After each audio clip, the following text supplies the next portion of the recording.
Mengele was known as the Angel of Death. He wanted to improve the stock of the Aryan race. The idea was that I should go now and try to find Mengele. He was living in fear of being arrested. There are sightings everywhere of Mengele. They refused to give anything up. They said, no, it's not Mengele, it's not true. They lied, they denied it. There were many who believed that he could have staged a death. And there still are people who think that he's alive.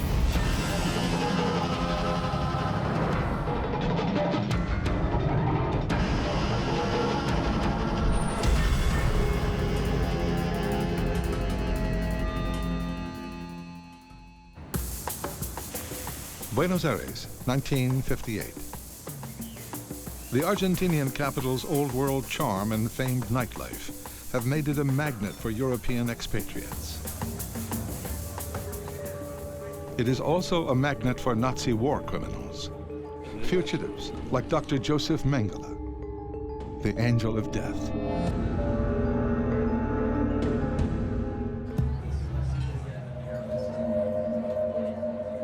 He liked Buenos Aires, and there was a large German community, some of whom were Nazis. He had a bit of cash, he was a man about town, and certainly he was very well connected. He met Hans Rudel, Hitler's most decorated pilot. He met Wilhelm Sassens, who was a wanted war criminal from Belgium. Who was still very much a passionate Nazi. This was not a life on the run that was terrible. It was quite luxurious. And in 1958, the man that we think of as the Angel of Death, the most hunted man in the world, was in the telephone book in Argentina.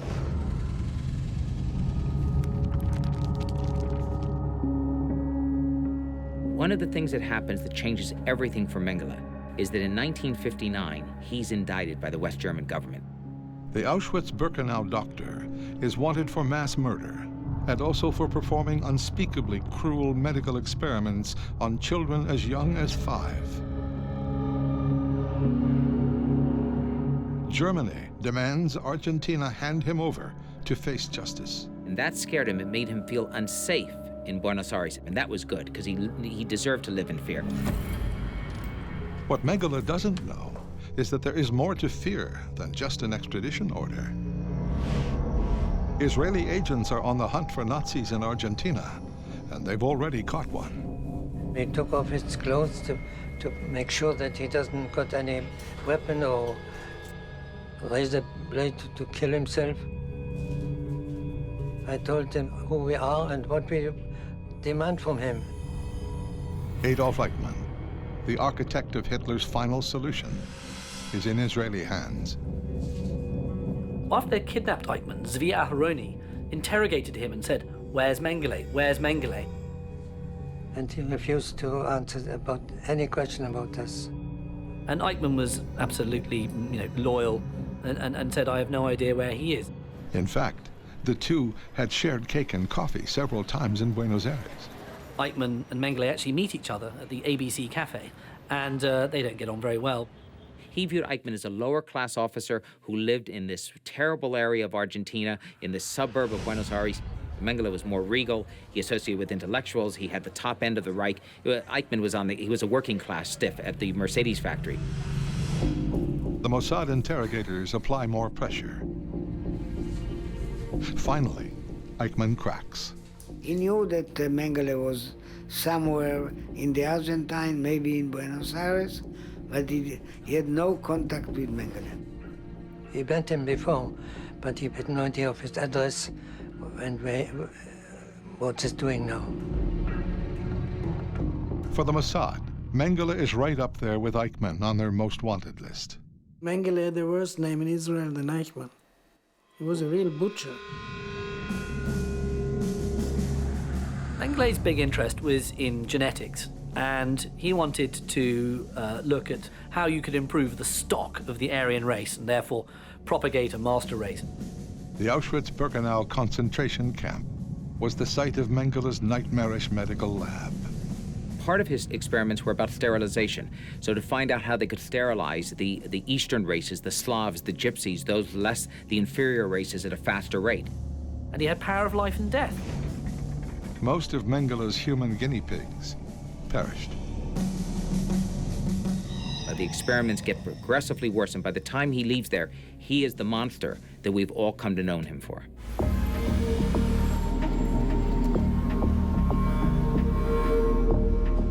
Three days after the Eichmann abduction, Agent Eitan meets with Isser Harel. The Mossad chief has some good news. Israel found the address of Mengele in Buenos Aires. Isser Harel was very keen to think, I can bring back two. I could get Mengele as well. The Mossad boss wants to mount a full-blown commando raid on the address. He wanted to do a second operation while the first one wasn't finished. And this is bad thinking. If you involve two things at the same time, you multiply the risk for failure. So I suggest not to do it. But Harel doesn't want to miss what may be their only chance to capture the notorious doctor. He overrules his agents. Operation Mengele is on.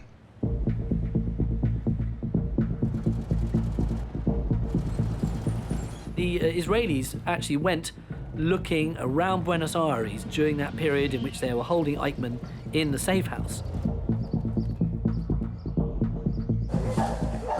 They stake out a boarding house where they suspect Mengele is living.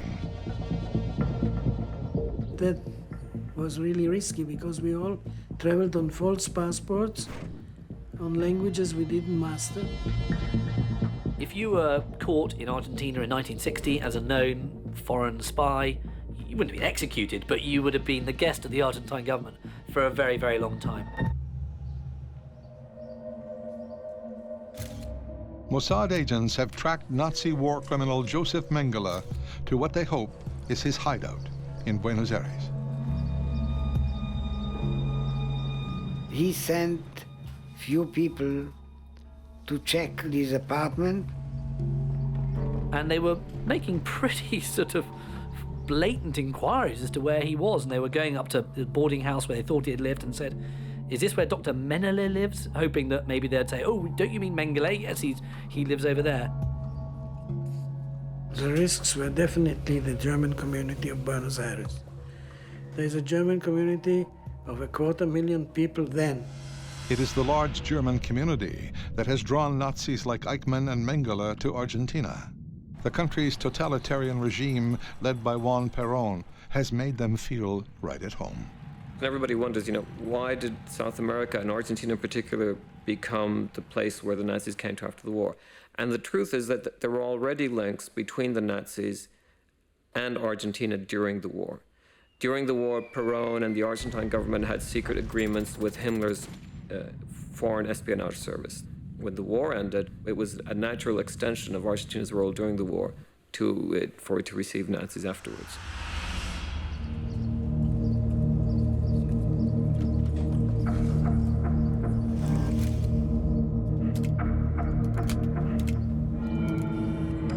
But he was not in the house.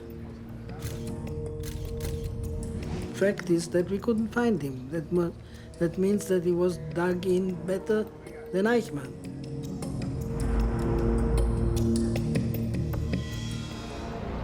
With no sign of the Nazi doctor, Harel decides to cut his losses and return to Israel with Eichmann alone.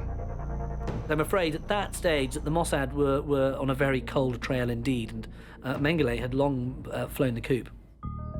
Mengele moved, not because of the Israelis, but by sheer luck to Paraguay and wouldn't be in Buenos Aires. They would miss him. In December 1961, an Israeli court convicts Adolf Eichmann and hangs him for his crimes. But Mossad chief Isser Harel has not given up on Joseph Mengele. Harel, though, was still determined that Mengele was someone they wanted to catch. He was a notorious figure. So Aharoni was ordered to mount an operation and to try and find him. Senior Mossad agent Zvi Aharoni returns to South America to track down the Nazi doctor. The idea was that I should go now and try to find Mengele. He goes undercover as a historian, writing a book about the SS. Zvi and his agents comb Argentina, Uruguay, Bolivia, and Chile. Some information pointed the way to Paraguay, but when we were there, he had already left. The mission proves more challenging than even the Eichmann capture. It pushes the team to the limit. Finally, after 2 years of searching, they catch a break.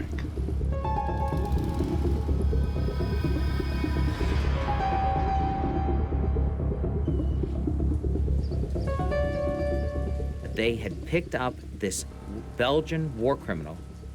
He was a former Dutch SS officer called Willem Sassen. Sassen is a former drinking buddy of Mengele. And they said to him, "We're going to take you back for war crimes unless you give us something better." He said, "I'll give you Mengele." Sassen was very much plugged into the network, and he suggested that Mengele was in Brazil. And so Aharoni and his team went there. He said he might be hiding in a house near Sao Paulo. But identifying the fugitive Nazi won't be easy. He changed his name more than once and had a relatively low profile. One of his distinguishing features was this gap between his teeth, and he was nervous about that, knowing that it was an identifying feature. He grew a big, bushy mustache that effectively covered the front teeth and made it difficult for anyone to see this gap. The team narrows their search to a ranch on the outskirts of the city. For the stakeout, Aharoni is joined by fellow agent Rafi Eitan, the man who led the Eichmann mission. We were looking for Mengele in a farm about 50 kilometers from Sao Paulo.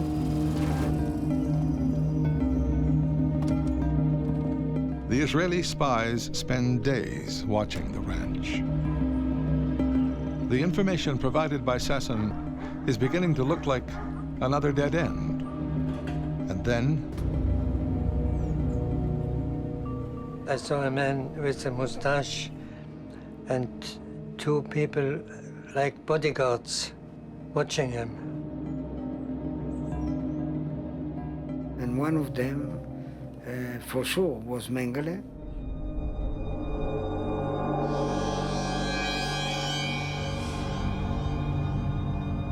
Mengele was posted to Auschwitz in May of 1943. It was only a couple of months after he turned just 32 years old.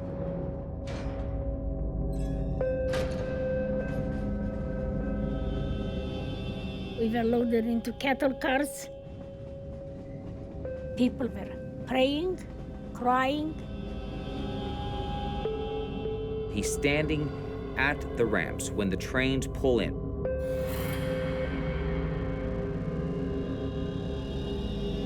He wanted to be there to select the people into the right and to the left, those who would live and those who would die. the strongest would be chosen for slave labor. Young children, the old and the infirm, would be sent straight to the gas chambers. And everybody understood that there was no longer any escape. He was looking for his experiment victims. What Mengele wanted were twins. One of the best ways of establishing how genes work is to look at identical twins. One you do the experiments on, the other is the control you do nothing on, and you can see the changes and measure them one against the other. He'd inject different colored pigments into their eyes. He would use the twins to try to unlock this secret of what he viewed as the twin birth. And that involved, in some cases, the shooting of twins in the back of the head and then dissecting them as the corpses to see what was going on. It's not like, he was just the sort of surgical murderer. He was also a brute as well. My mother grabbed my twin sister and me by the hand, hoping that as long as she could hold on to us, that she could protect us. I, in my childish curiosity, looked around, trying to figure out what on earth is that place. Then I realized that my father and my two older sisters have disappeared in the crowd. a Nazi was running, yelling in German, "Twins, twins." We were wearing, as always, matching outfits. In this case, it was burgundy dresses. He demanded to know from my mother if we were twins. And my mother didn't know what to say. She asked if that was good. The Nazi nodded yes, and my mother said yes. I remember looking back and seeing her arms stretched out in despair as she was pulled away. I never got to say goodbye to her.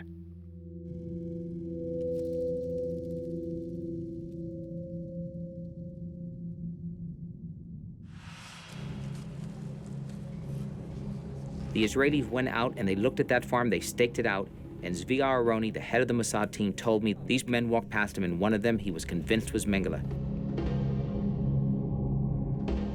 After 18 years on the run, it appears the angel of death is in the crosshairs of the Mossad.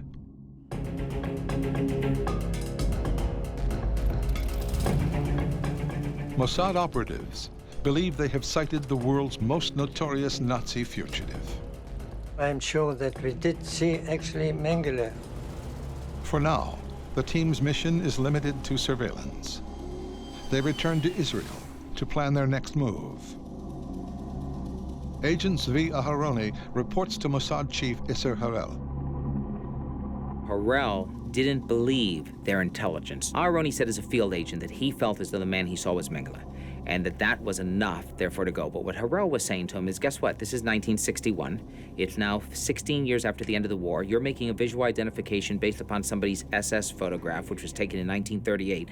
I need more evidence. Harel says, the operation's cancelled. We've got something else to do, and there were greater problems back at home. Because Nasser, head of Egypt, had just fired rockets capable of hitting Israel, and German rocket scientists were down there working on them. And Isser Harel spent the next year on an assassination plot of killing off the rocket scientists. Operation Mengele is shelved. The Mossad's Nazi hunting unit is quietly disbanded. And Mengele lived. But the Nazi doctor is no longer enjoying the good life.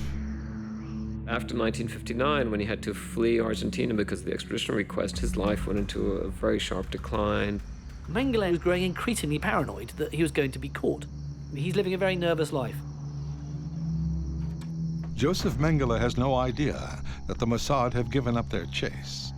He remains terrified that, like Adolf Eichmann, he will be kidnapped and hanged for his crimes. He ended up on these little outback farms in the wilds of Brazil. He does build a watchtower in one of these farms he lives in, and he uses it to sort of survey, you know, the surrounding acres and kilometers around. That's his very commanding position. And he also had this whole pack of dogs with him. So he was a very, very paranoid, very edgy figure. Israel may have given up the hunt, but in West Germany, prosecutors continue to build a case against Mengele. There's a very loyal retainer of the Mengele family called Sedlmayr. Prosecutors suspect Hans Sedlmayr has provided Mengele support since his flight from Europe. A judge who was then running the office that would investigate Mengele decided to go ahead and swear Hans Sedlmayr in under sworn oath and question him about whether he was supporting Mengele, the family was, money was going to him, or anything else. Sedlmayr lied just through his teeth, said we'd never seen him, don't know anything about him, probably dead, don't send him a penny. And they never went out to find out anything else. They accepted his word.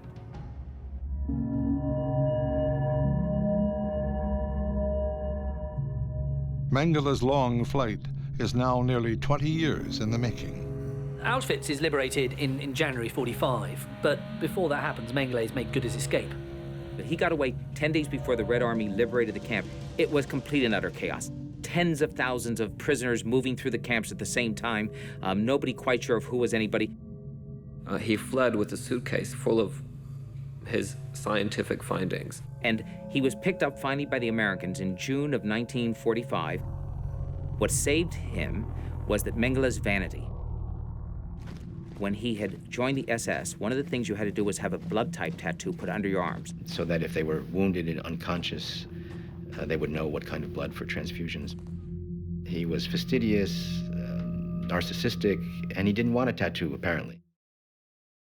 Mengele didn't want to mar his body. So he never had that distinguishing feature of an SS man or officer, and that really helped him.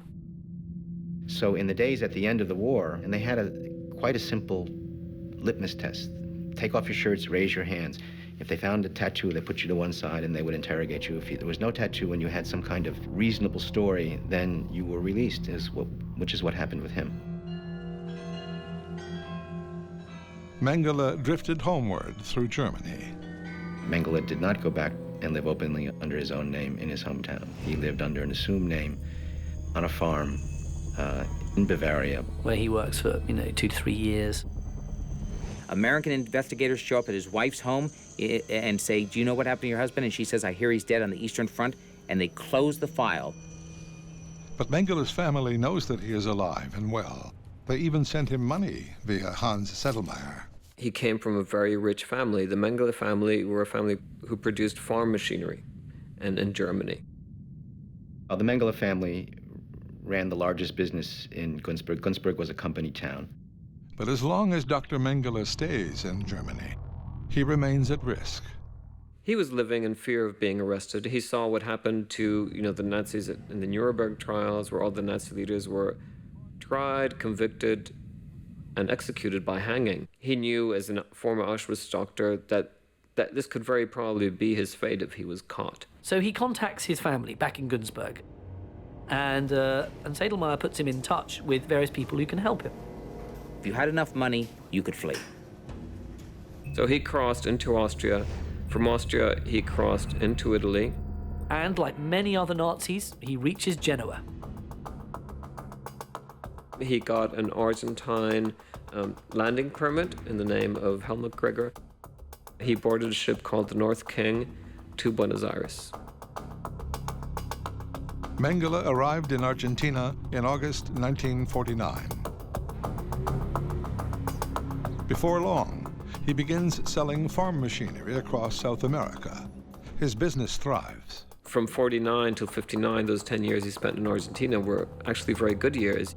But after fellow SS officer Adolf Eichmann is kidnapped and indicted, Mengele's world begins to crumble. And let me tell you, there is nothing that scared the Nazi war criminals in South America more than that indictment. It ruined everybody's day, and it especially ruined Mengele's. He's just going from a succession of farms, being an itinerant farm manager, effectively, in Paraguay, in Brazil. And at one point when he was on a farm in Brazil, there was a young calf, had a hernia. And Mengele got out his surgical tools and performed this incredibly delicate and successful operation on removing this hernia. And the farm workers realized that actually, you're not just some Swiss farm manager you claim to be. You're something else. Though the Mossad has failed to capture him, Mengele's carefree life is gone for good. So Mengele grows increasingly isolated, depressed, and he ends up in a very modest bungalow on the outskirts of Sao Paulo. Ironically, as Mengele's fortunes dwindle, his legend grows increasingly outlandish. Throughout the late 60s and early 70s, the reputation of Mengele grows out of all proportion. It's partly fueled by Simon Wiesenthal, who has kind of made Joseph Mengele his sort of poster boy. This is the Nazi we all want to capture. This is the really bad one. This is Angel of Death. Private individuals such as Simon Wiesenthal, the Klarsfelds in Paris, they were the ones who were keeping the flame alive. We had known that Mengele was living in Paraguay, and that's the reason I demonstrated it in front of the Ministry of Justice in order to get information about the fate of Mengele. The Klarsfelds did try to look for him, but probably a bit too late in the day. And a lot of people remained absolutely convinced that Mengele was in Paraguay all the way through the late 60s and 70s. And in fact, he had left Paraguay. Everyone had this notion of Mengele living in some jungle fortress with, dogs yapping at his boots and cigarette boats out on the river and minions following him around. You've got the Mengele of popular culture, boys from Brazil, the white suit, the all-powerful Nazi hiding in the jungle, the real stuff of myth. We thought Hollywood was doing documentaries instead of films. It turns out he lived a fairly squalid life. And he's got this terrible nervous habit of chewing the ends of his moustache. And he chews his moustache so much that he ends up with a hairball. His paranoid nature gets worse and worse. He's not a Nazi hiding in the jungle with a huge estate. He's a little old man with a hairball. 40 years have passed since the fall of the Third Reich. But Joseph Mengele, doctor of the Auschwitz-Birkenau concentration camp, remains at large. There are sightings everywhere of Mengele, saying that he was in southern Spain, he was an island in Greece, he was in a Paraguayan jungle with a great big factory, he was everywhere but the moon, frankly. But no one was really hunting for him. If there had been any serious effort, particularly by the German government, to find these criminals, it would have been extremely easy to find them and locate them and have them arrested. This was a Nazi war criminal living in South America, communicating regularly with his family and getting money from them. And all they had to do was look at the mail, and they never did it. I trusted the government of the world to do the right thing until I realized that they were covering up on left and on right. In 1985, on the 40th anniversary of the liberation of Auschwitz-Birkenau, Eva Kor leads a small group of survivors to the concentration camp they were sent to as children. From Auschwitz, they travel to Jerusalem, where they hold a 3-day mock trial of Dr. Mengele. 106 victims line up to testify against their Nazi tormentor. I would say that it's probably the closest thing to making feel a person like an animal, like a nothing, like a piece of garbage or a piece of meat. He would come every morning immaculately dressed. I remember his black gleaming boots. He had this white coat and he was handsome and he wore the uniform. He was this immensely powerful figure. I was injected with something that made me very ill. He would deliberately infect them to see how long the infection would take in one and not the other. I had extremely high fever. My arms, my legs were swollen to twice the size with huge red patches all over. Painful, very painful. Mengele's twisted desire to create an Aryan master race led to torturous experiments on more than 3,000 twins. 200 survived. So when Mengele came in with the 4 other doctors, and he looked at the fever chart, and he declared, laughing sarcastically, "Zu schwer, too young, 2 Wochen to labor. Too bad. She's so young. She has only 2 weeks to live." That much I understood in German. Against the odds, Eva and her sister Miriam lived to see the Red Army's liberation of Auschwitz. The rest of their family perished. To me, it seemed like a nightmare, that somehow if I could close my eyes and open them up again, the whole nightmare would disappear. But the nightmare did not disappear. In 1985, campaigning by Eva Kor and others converges with political will. The pressure is building on the German government, on the Americans, on the Israelis because of this mock trial. There started to be multi-million-dollar rewards offered for Mengele. Law enforcement officials from 3 nations meet to coordinate their efforts. The Germans were the hosts. There were several people from different agencies in Israel, and the U.S. Marshal Service was there. Days later, the international team decides to act on a promising tip. After drinking heavily at a restaurant, Mengele's fixer, Hans Zettelmeyer, let it slip to a friend that he's been supporting Mengele for years. The friend alerted authorities. The chief prosecutor in Frankfurt secures a search warrant for Sedlmeyer's home.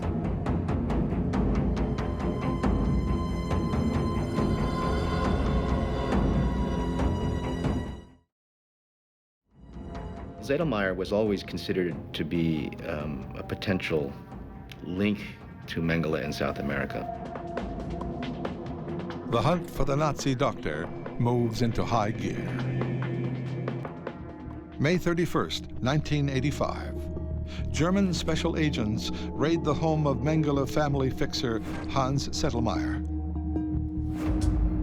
They knew that if they told the local Bavarian police, there was bound to be an informer for the Mengele family who would then tip them off and, make sure they hid everything. So they got a different police force from another part of the country to go and raid Sedlmeyer's property. The search was conducted by the Bundeskriminalamt, which is the German federal police. They do this search. He thinks he's safe. It's only by luck, when they move this large sort of armoire or cabinet, that they find something. Behind the furniture, investigators unearth a secret stash of envelopes. There they found these letters that had been sent from Mengele. They found everything. All the letters, all the addresses of his helpers.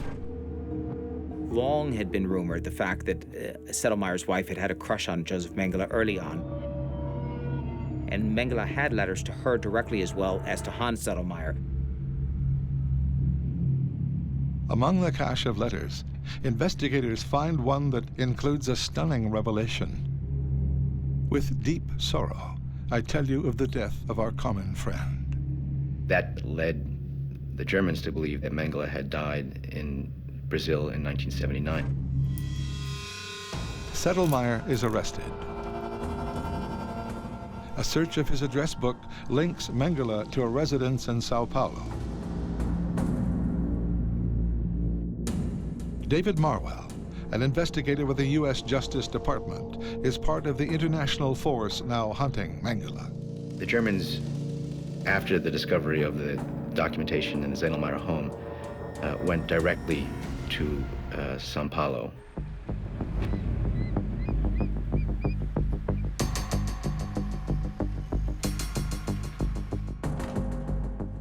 Brazilian police are brought on board.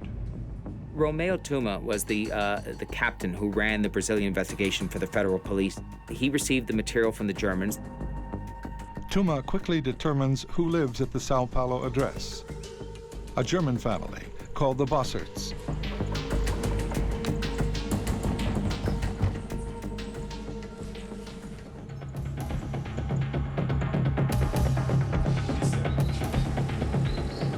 They're not quite so genteel about a search warrant. They really do come in with full force.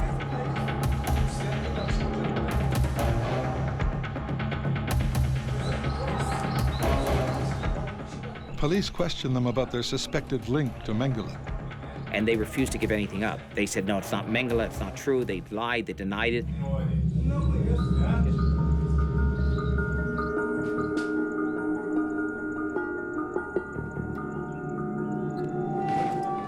But Tuma soon finds a makeshift shrine to Mengele and a stash of his personal writing and photographs.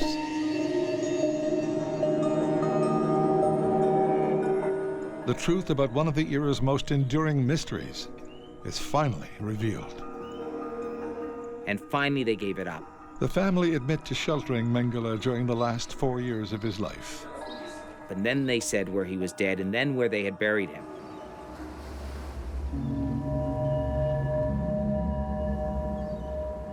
Mengele is buried just outside on the outskirts of a common cemetery where paupers are generally buried. And they dug up a 6-year-old corpse. News of Mengele's death attracts a media throng to the gravesite.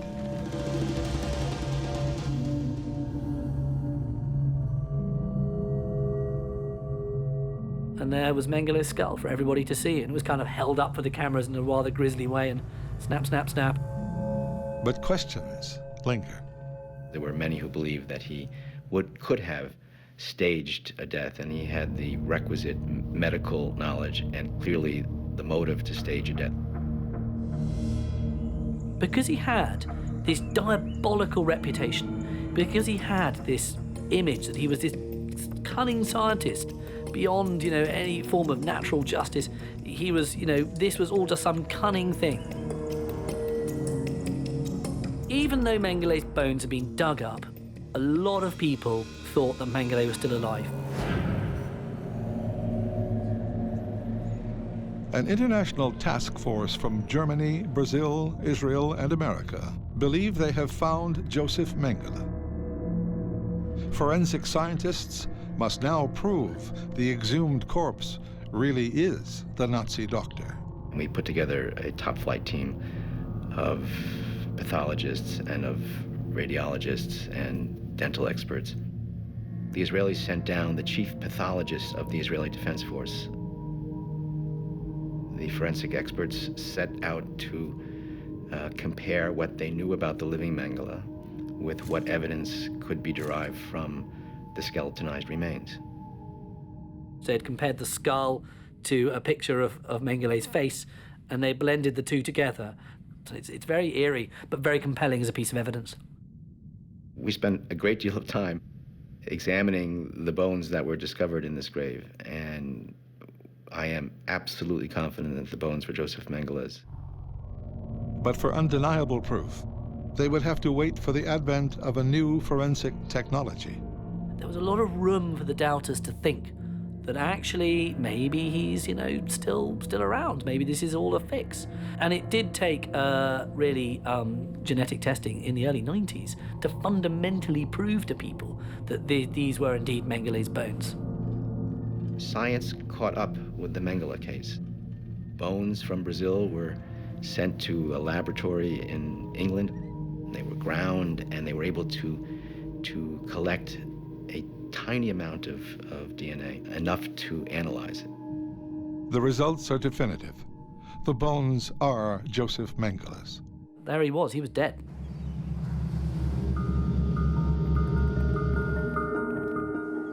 The hunt for Joseph Mengele is over. The full details of how he died are revealed. Mengele's death was, in many ways, pitiful, and it was kind of the pitiful death that he deserved. With some friends, he was taken down to Bertioga Beach, which is about 20 or 30 miles just south of Sao Paulo, and they sat in their sort of beach house they had, a little beach house. They persuaded him, look, why don't you go out for a swim? Mengele always refused to go outside because, I don't like the sun, and also he thought he might be spotted by someone. And he eventually said, okay, I will.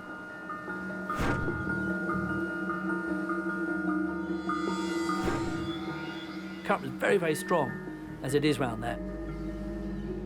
On this hot summer day, Mengele swam out from the beach a little bit further than he should have.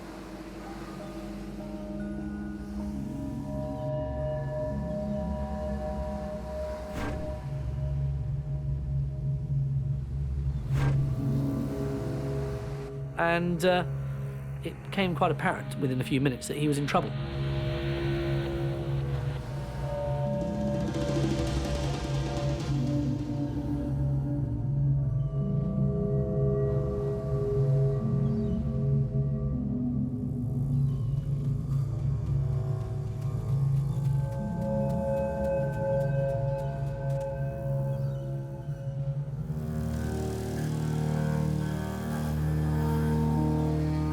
Tried to resuscitate him. He had had a stroke, and if you have a stroke while you're swimming, the combination isn't great.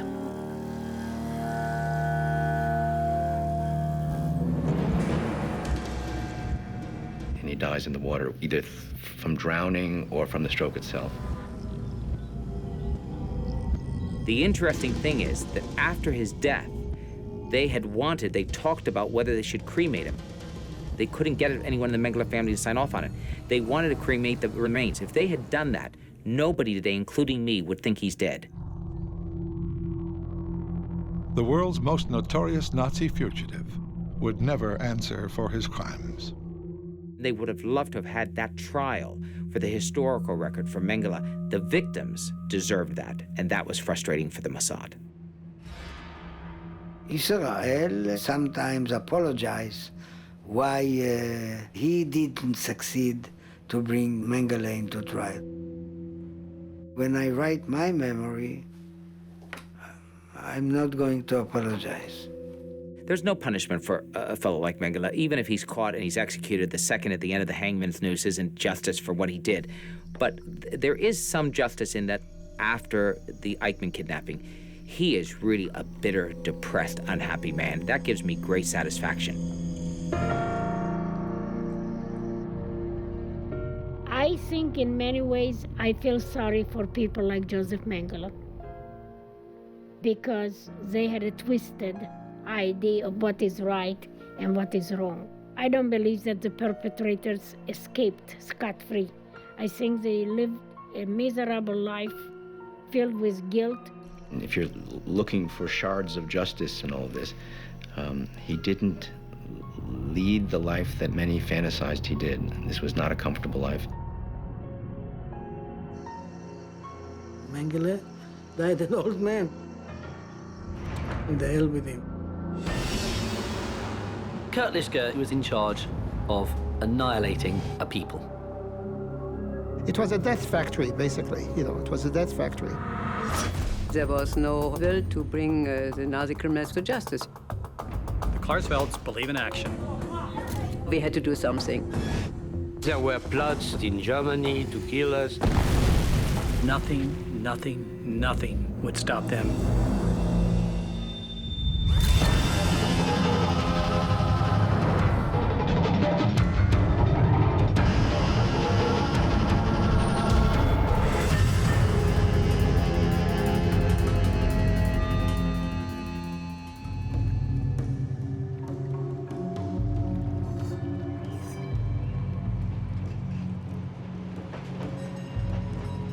Cologne, West Germany. Political activists Serge and Beate Klarsfeld stake out an apartment building in a quiet neighborhood.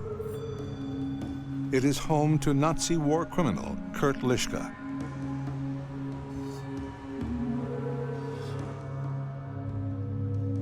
It is 100% Lishka's job to organize the arrests, deportation, and the ferrying of the Jews east, which of course is that great Nazi euphemism for exterminating people in camps such as Auschwitz. A legal loophole protects Nazis like Lishka from prosecution in Germany. The Klarsfelds are on a mission to change the law and make Lishka pay for his crimes. We had learned that most of the Nazi criminals who had been active in the deportation of the Jews of France had remained in Germany under their own names. We were very outraged by the fact that they became judges, businessmen, high officials. They wanted to force the Germans to see that they had in their midst a major Nazi criminal. The husband and wife team have traveled from their home in Paris to track down the war criminal.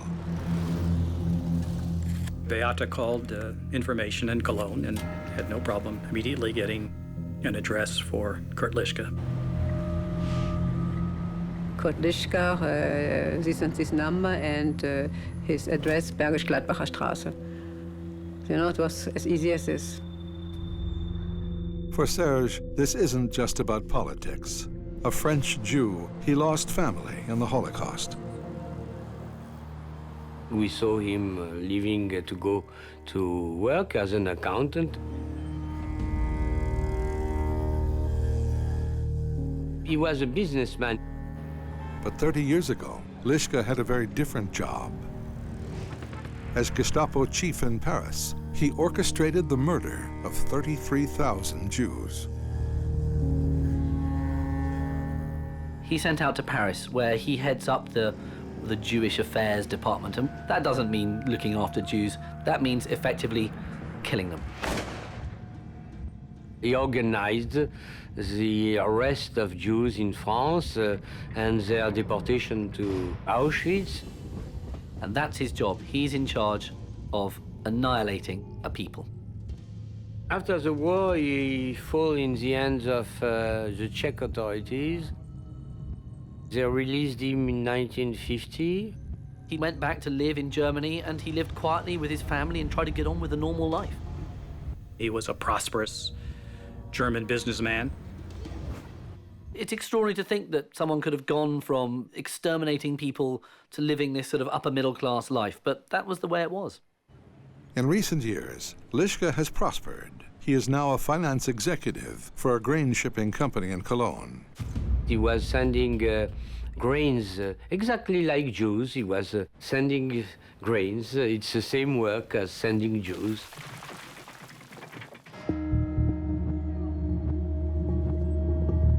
The next morning, the Klarsfelds are back on Lishka's street. This time, they've hired a cameraman to try to capture the Nazi on film. The Klarsfelds found out where he would walk on his way to the streetcar. He had to take the streetcar to get to work in Cologne. Lishka is not scuttling under rocks. Lishka is living very openly.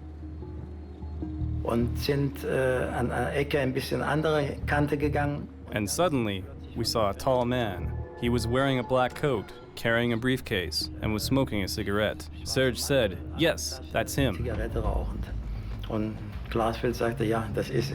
It is the start of a dramatic cat-and-mouse chase that will last almost 9 years.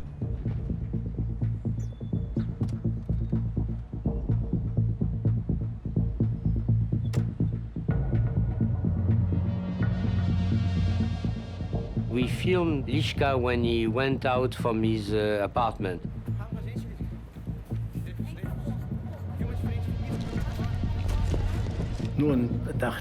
I started shooting him from one angle to keep him in the frame as long as possible.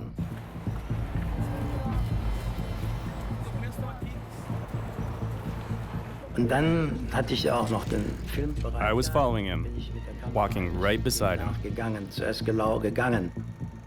Lishka started to run. So I started running too.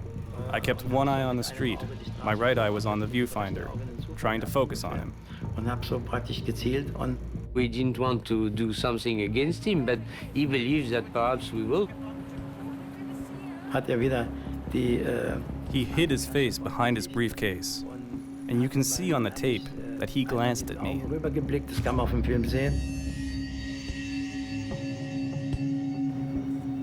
Well, they certainly became his worst nightmare when, in the famous footage, you see the great head of the Gestapo of Paris running like a squirrel, being chased by a dog. It was clear to me that this man was a criminal. You could tell by the way he acted. He was fearful of the truth that they brought. It was the truth that was pursuing him, not the Klarsfelds. It was the truth of his crimes. We shot until he got onto the streetcar. And so we had a very good material of Nazi criminals running in the street in Cologne. The Klarsfelds hope their film of Lishka will help sway German public opinion. Hunting down Nazi war criminals has become their life's work. He was this very intelligent, intense young lawyer, and she was an au pair, but she had a very good brain. Serge sort of opened up Beata's eyes to what had happened during the war.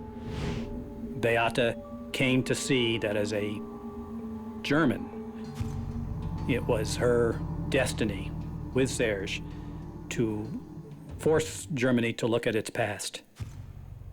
And their life since then has just been one long, very, very hardly fought campaign against injustice. In Germany especially, the couple face enormous obstacles. During this time, the German state networks and legal apparatuses are still riddled with people who are not that interested in hunting Nazis, either because they themselves have something about their own past to hide or they know someone. In fact, Kurt Lishka has already been convicted of war crimes, not in Germany but in France in 1950.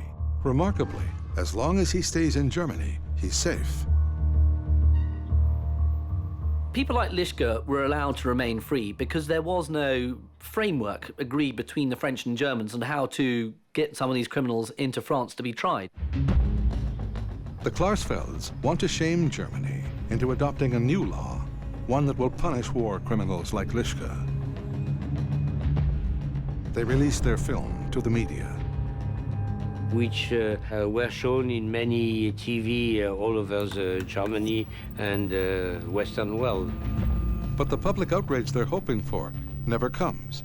Nothing happened, there was silence. And I said, you have to react. Frustrated with government inertia, the Klarsfelds decide on a more radical move. The Klarsfelds, in their typical fashion, decide that there's only one thing to do with Lishka, and that's not to write letters to members of parliament or lawyers, is to take direct action. These are children of the 60s after all, and they like to stage a happening. We decided that we will try to kidnap him in order to bring him back to France. They're going to take him back to France, and they're going to present him to the French authorities and go, right, there, do something about it. The idea that they would try to kidnap an ex-Gestapo chief, it was mind-blowing. It really was.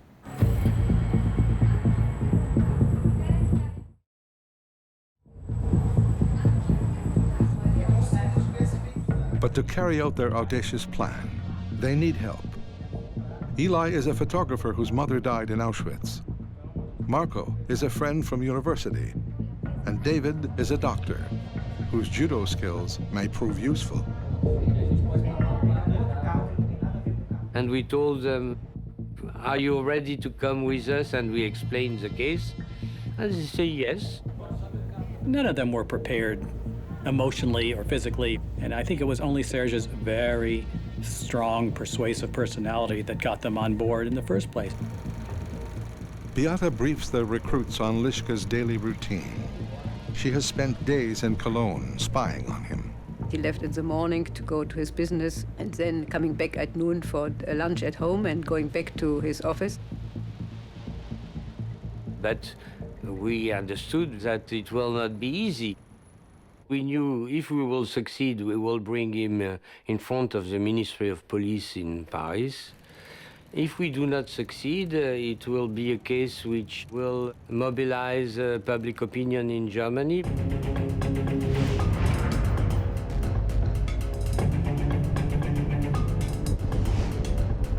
The team travels to Cologne. They rehearse the abduction and finalize last-minute details. But the plan hits a snag when the rental car they've booked isn't available. They want to rent a car. They've been promised they'll get a certain type which has 4 doors. And when they arrive, the car has only got 2 doors. A 2-door car is the worst type of car you can imagine trying to bundle someone into. Especially someone very tall like Lishka. You can't just shove him in. It's the first sign of trouble.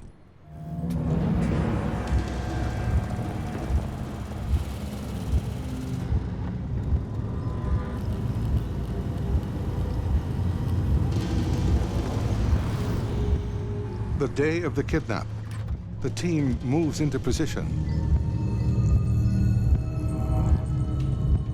Yeah, I was, a volunteer in the Israeli army in '67, so I was not afraid by the action. The idea was, once they had stuffed Lishka into the trunk, they would drive out to the outskirts of Cologne and transfer him to another rented car so that they couldn't be spotted or identified along the way back to France.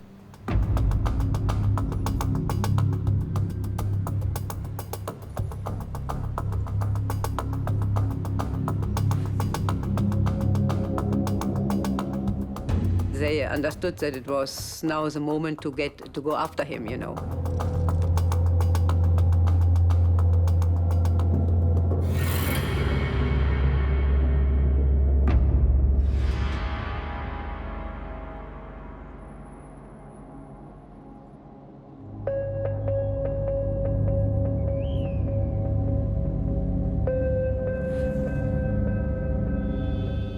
They had the plan.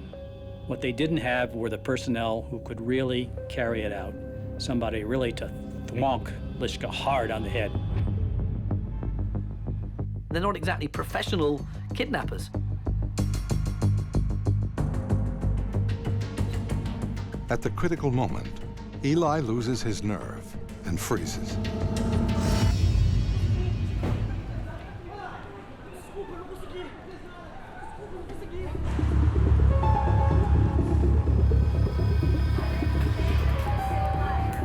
I don't think they wanted to go back to France saying, we didn't have the courage to carry out our plan. So having failed once, maybe that bolstered their courage.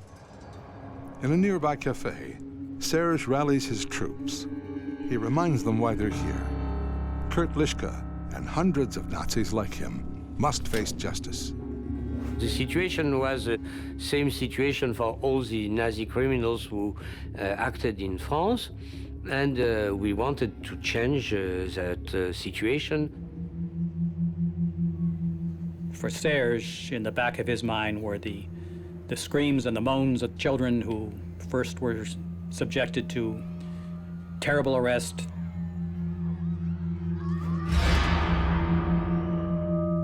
then to an inhuman trip to Auschwitz, and finally to the gas chamber.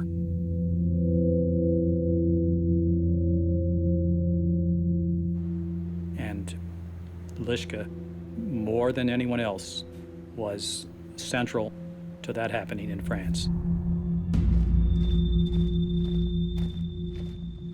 In May 1942, Lishka decreed that all Jews over the age of 6 wear the Yellow Star of David. 2 months later, he ordered the largest mass arrest in French history. Thousands of Jews were arrested during the great roundup of the Vélodrome d'Hiver on July 16, 1942. 13,000 Jews, among them 4,000 children. More than half of the victims rounded up that day died at Auschwitz. If it wouldn't be for the fact that we were not arrested on that day, I would never have seen my 13th birthday. Simon Jerukum was only saved through the quick action of his father and mother. She took it upon herself to walk to our cleaning woman who lived in the neighborhood, not very far, and she begged her to have, if we could just stay overnight in her house. I remember that moment because I was looking at my mother, and I still feel to this day, I remember I felt embarrassed that my mother was crying in front of a stranger. And all we were told, you're going to be placed with farmers, they will not know you're Jewish, you have to pretend you're Catholic. I left the house, and that's the last time I saw them. That was the very last time. I feel that part of myself was in a way arrested. And I share the fate of all those who were arrested and disappeared. Serge is determined to make the Nazi murderer pay a price.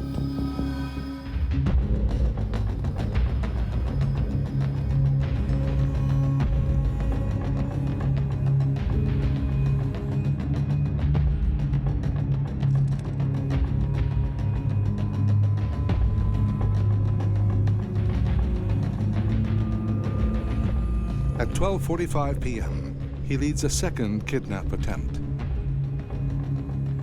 So they go up to Lishka, and in the street, this very tall guy. We came close to him. One took one hand, one arm, another one took a second arm. And he's shocked. I mean, as you would be if just some random bloke came and jumped out at you. And he was very heavy, and it was very difficult to push him. And he started to shout, Hilfe, Hilfe, help, help.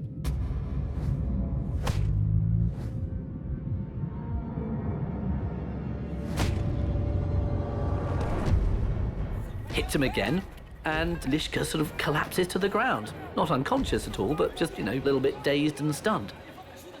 He beating him, he went down on the ground. We were shouting.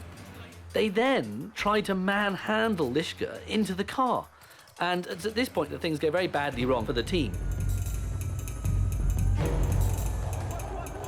A policeman has suddenly spotted them.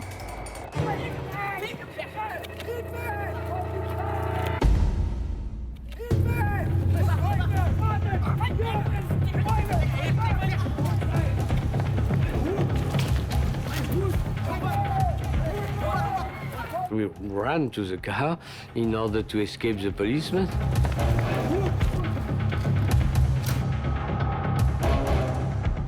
Lishka's shouting, "I want my hat, I want my hat!" And that's all that Lishka and the policeman seem to be worried about. It's sort of a high farce, almost.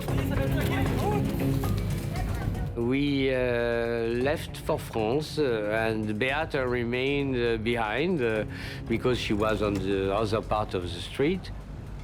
We knew that she could come back by herself. I don't think they really thought they were going to cross the border into France with Lishka in the trunk of the car. But they knew they were going to cause embarrassment to the authorities.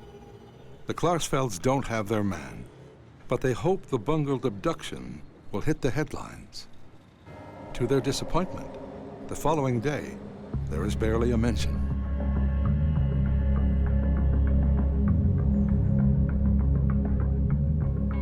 There was very few, and the next day a small article that a man was attacked in the street.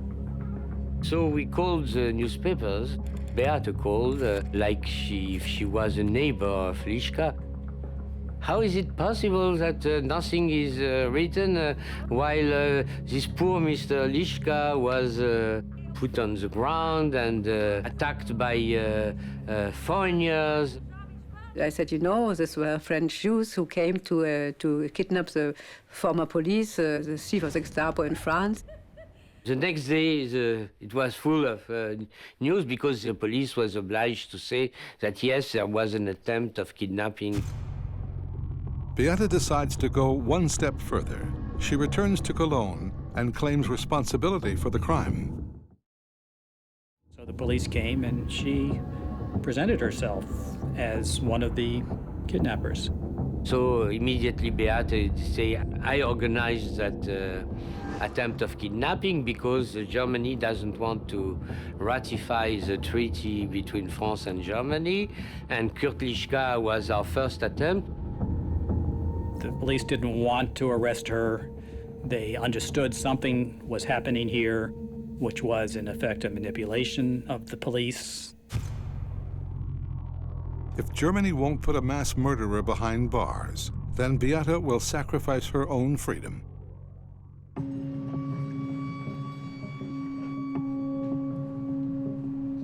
March 31st, 1971. Beata Klarsfeld is back in Cologne. She wants to force the authorities to act against the former Gestapo chief of Paris. It's one thing just to say he was head of this department in Paris during the war, but you've also got to have a paper trail, and you've got to show quite what this man has done, and you've got to show bits of paper with his name and initials on and so on. Part of the documents concerning the Jews had remained here in France when the German retired. We had a very solid and heavy file against Lishka. As they read the documentation of the deportation period, his name was just all over every telex to Eichmann in Berlin. He was what they called the desk murderer. My parents, they were actually trying to go to the non-occupied, what they call the free zone, and they were arrested on the border. And they were sent immediately to Auschwitz.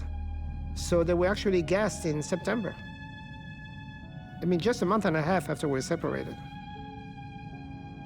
Thinking of them being so young, they were in their early 40s, you know. I didn't want to think about the suffering. This is too much for me to imagine.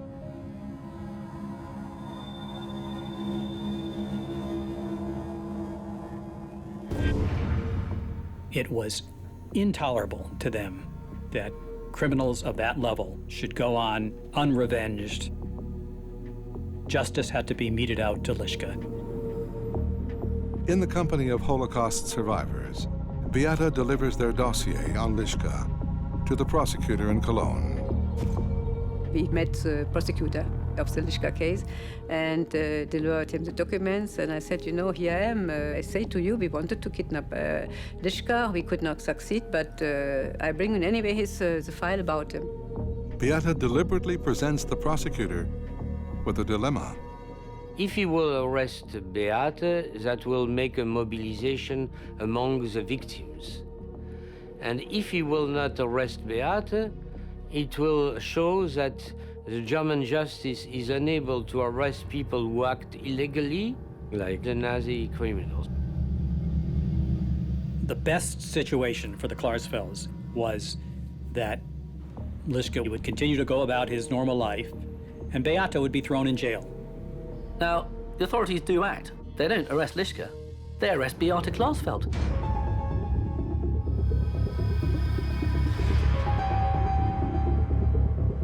Beata spends the next 2 weeks in Ossendorf prison.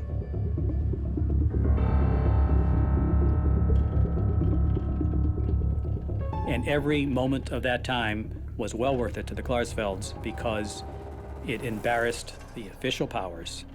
This young woman is in jail, and this top Nazi is walking around.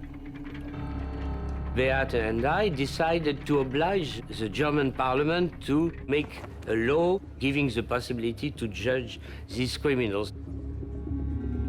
But Serge knows that shaming politicians may not be enough. There were powerful men, of course, against such a law giving the possibility to judge Nazi criminals in Germany. There was no appetite in Germany to go around soul-searching by, you know, arresting people like Lishka and bringing them to trial. There was just no demand for it.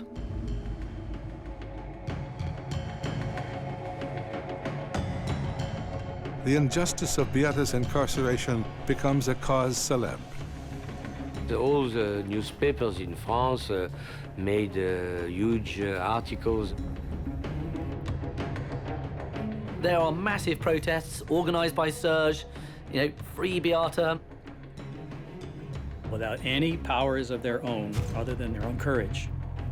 It's amazing to think that they found ways to use the press to affirm their moral position. The authorities cave to public pressure and release Beata on bail. They upped the ante. They dramatized justice and injustice.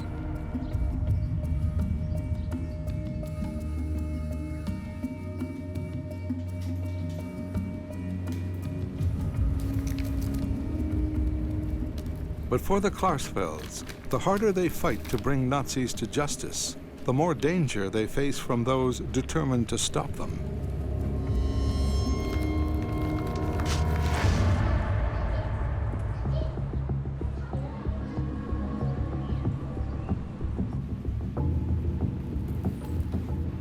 One day in their Paris apartment, they had received a parcel, seemingly full of chocolates from an admirer. It was sent by somebody called Seagal, a Jewish name, but the initial of the first name and the name were SS. Serge was very suspicious. So Serge opened carefully the paper, and inside was a box of candy, and in the paper were some black grains. Luckily, the Beata and the children were away. A box of candy, which in fact was a bomb, had been sent to them. So I took the parcel to the police. So he put it in a plastic shopping bag and walked it down to the police station. And then one of his friends said, "Hey, what do you got in there, Serge?" And he goes, "Hey, I've got a bomb." And the police examine it, and they say, "You are lucky to be alive." They discovered 300 grams of dynamite and 500 grams of nails. this is half a kilo of high explosives that would have just torn you, the flat, completely to bits. So, indeed, the Klarsfelds are very lucky. There were plots by extreme rightists in Germany to kill us. They put their lives, their bodies on the line willingly. These are threats. We took them seriously, but we never stopped.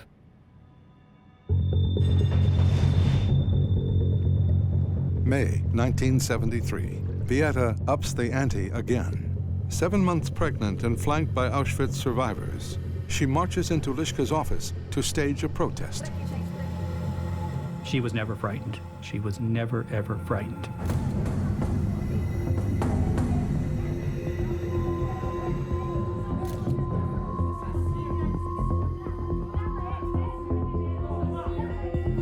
Now, confronted by his accusers, the modern business executive reveals his true Gestapo colors.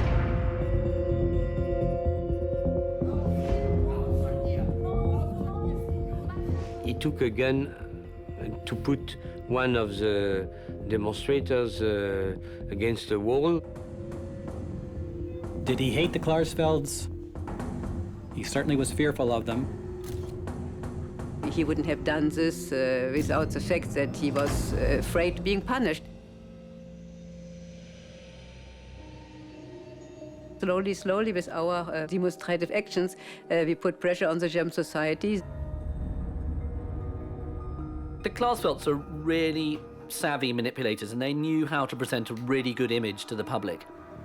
They wanted Germany to deal with Lishka. That was our strategy.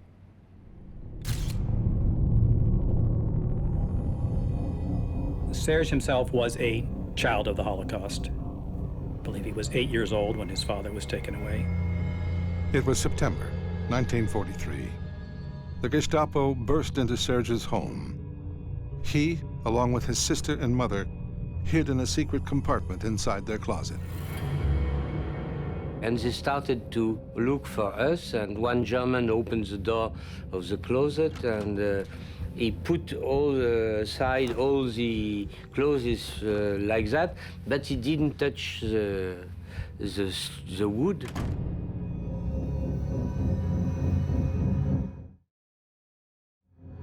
And in the morning, when the Germans were no more there, we escaped. The young Serge didn't know what had happened to his father. We phoned to the German prosecutor saying, you know, if you do nothing in order to judge the criminals, one day somebody will come with an armed weapon and kill Lishka. Despite the pressure, there is still no movement among German lawmakers. In December 1973, 3 years after their hunt began, Serge can wait no longer. He will take the law into his own hands. Serge traveled alone with a pistol to Cologne. I knew that the threat of killing Nazi criminals will not be believed until we would show it effectively. If he couldn't get justice through the court system, he would finally have to administer justice himself.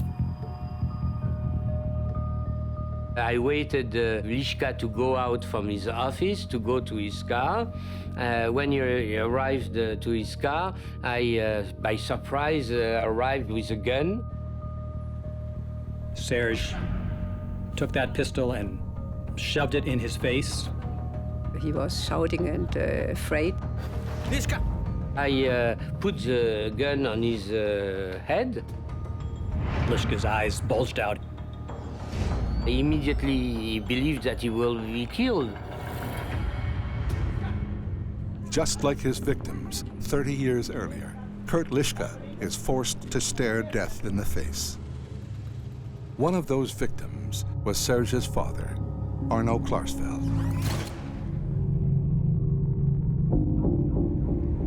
Like thousands of other French Jews, he was deported on the Gestapo chief's orders. He was sent to Auschwitz. He survived until August 1944, and then he died. Lishka was the single major figure in the murder of French Jews who was still alive and still could be punished, and if no one else was going to do it, then he would do it. I decided that I did not survive for nothing. Lishka thought he was about to die. Lishka! I decided not to kill because that would be an act of despair. I didn't shoot. I smiled, I laughed, and I left running.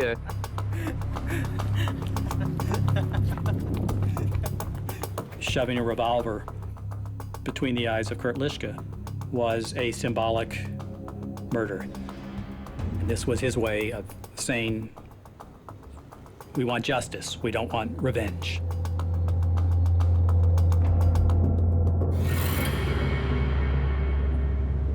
Serge went back to Paris, and again, then we phoned to the German prosecutors. I told them, you see, if we want to kill these criminals, we can, even with a gun, even protected, and it will happen if you do not do your duty. Eventually, after much toing and froing and a lot of pressure from the Klarsfelds, eventually the law is passed. We obtained finally the ratification. It was done in January 1975. 5 years after their campaign began, the new law is enacted. It is dubbed the Klarsfeld Law, in recognition of their tireless effort. But their fight is far from over. Lishka and other Nazi criminals must now be brought to judgment. We were leading a war against these Nazi criminals. They had found a way to use their own ingenuity, their own courage, their own lack of fear about what might happen to them to accomplish great things.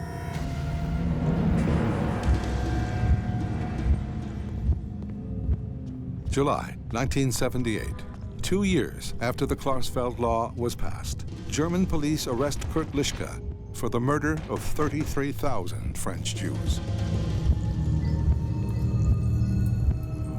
I think the most important was that these men we had confronted before at this time never thought that one day they would be judged.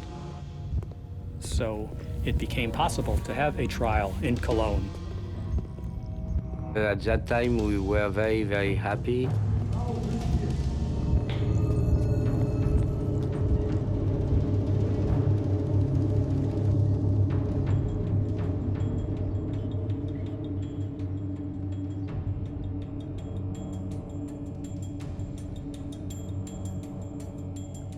The forthcoming trial stirs up a real hornet's nest of neo-Nazi activity against the Klarsfelds.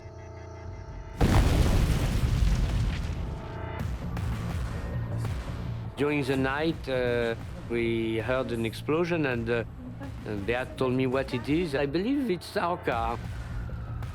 In the garage at the bottom of the apartment block where the Klarsfelds live, the car is blown to pieces by a car bomb.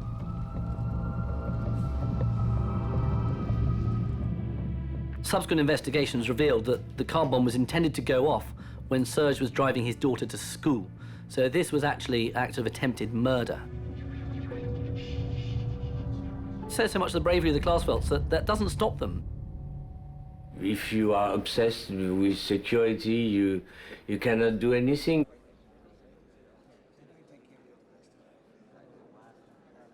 October 23rd, 1979. The Kurt Lishka trial opens. Even though Lishka have been brought to trial, the Klarsfelds don't end it there. I mean, they never say never. They decide that the best way to help impress upon the German public the severity of the crimes he's being tried for, they have a lot of former French concentration camp inmates turning up wearing their concentration camp uniforms with the yellow Star of David on it. Also on trial for war crimes are Lishka's deputy, Ernst Heinrichsen, and Herbert Hagen, a high-ranking SS leader in wartime France. They brought in the 3 defendants and put them at kind of a fenced-in area. And they looked like 3 businessmen. They had looks on their faces like, oh, why are you doing this to us? You know, what is this all about? We're not criminals. For the verdict, the Klarsfelds pull one last stunt. They charter a special train from France carrying 1,500 Jews. It was the trains and the cattle wagons that took the Jews eastwards from France through Germany and to the extermination camps. This train was seen as a highly symbolic act of bringing a train of Jews, French Jews, into Germany for the trial.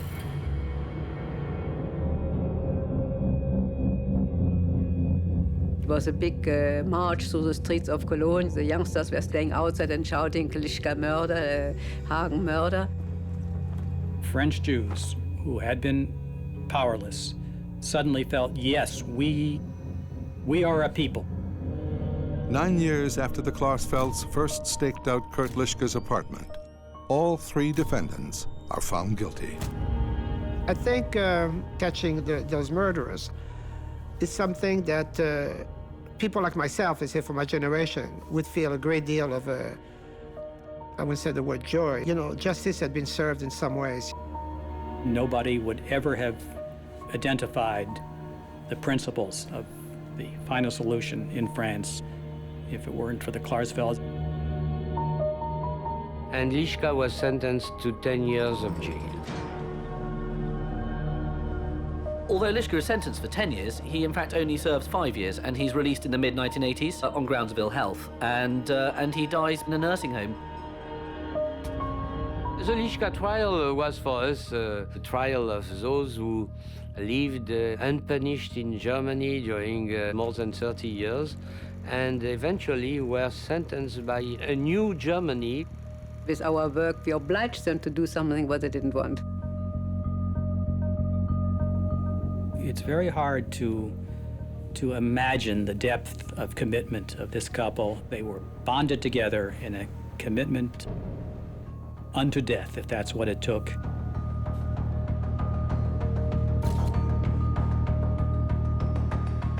The crimes are never forgotten. At the very end, these criminals can be judged for the crimes they had committed.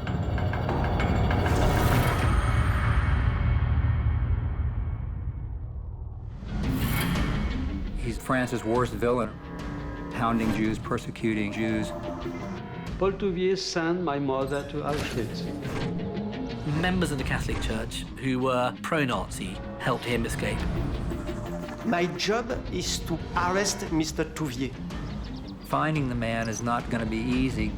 They searched a number of monasteries. We were stepping into a sacred place. When I started, nothing could stop me.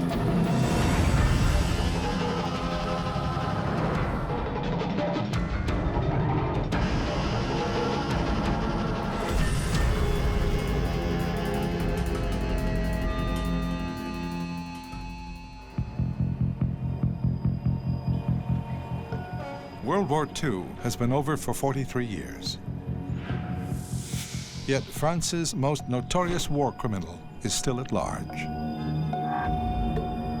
A Nazi collaborator who murdered Jews and resistance fighters alike, Paul Touvier. Now, a high-ranking French detective has the job of hunting him down. It was in March 1988 when a magistrate of the Paris court gave me the Touvier case.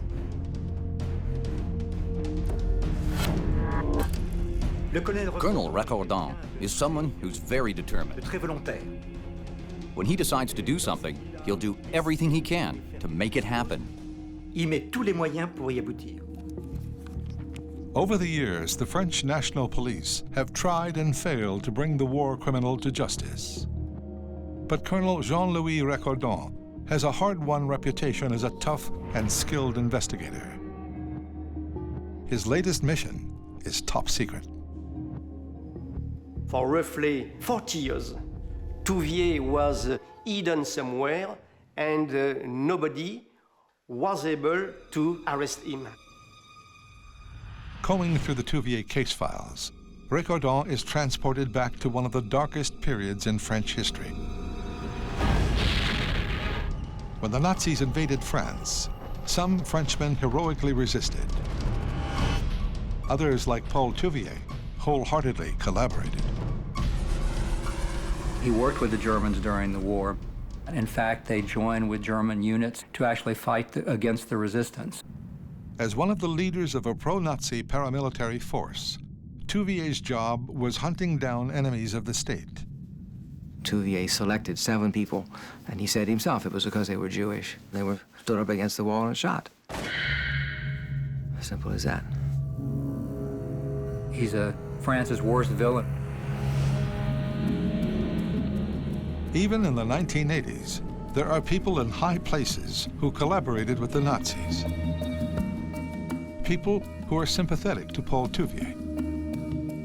I was concerned about potential leaks because I was fully aware about the fact that in the French administration, but not only in the French administration, in the French society, Touvier had supporters.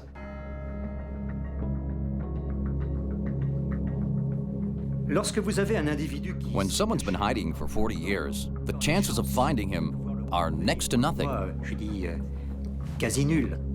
I mentioned to the magistrate the fact that this case should be an impossible mission. But when I started, nothing could stop me. For this mission impossible, Colonel Recordon teams up with seasoned investigator Dominique Bélanger. When I received the Paul Touvier file, I knew it was very sensitive. Our division only dealt with very sensitive cases. It was a secret investigation. I was fully blind, I would say. I have no information about his current physical appearance, of course. The problem with searching for Paul Touvier was that we didn't even know if he was alive. Touvier faked his own death because at some point he had put a notice in the newspaper, Paul Touvier is dead. But since there was no proof of his death, we continued with the investigation. I started to define the Touvier networks, his relatives, his supporters, and all people mentioning in the dossier. And I was interested by one fact. I noticed several times the influence of the Catholic Church.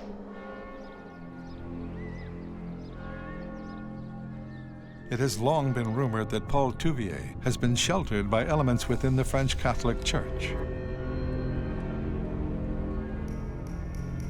He clearly had received some important support. If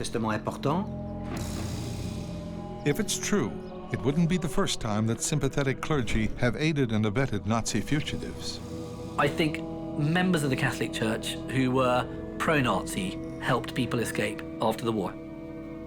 The church had this tradition of standing outside the secular authority and assisting those people in trouble without asking any questions.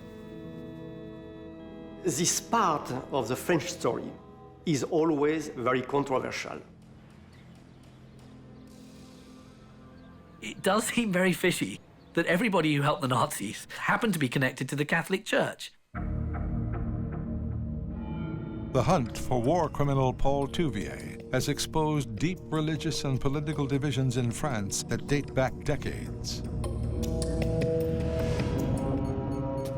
When the Germans defeated France in 1940, they carved the nation in half. The Nazis occupied the north. In the south, they set up a puppet government based in the town of Vichy. The Vichy government created their own version of the Gestapo, the fearsome milice. The milice was created essentially as a paramilitary police force to fight the resistance.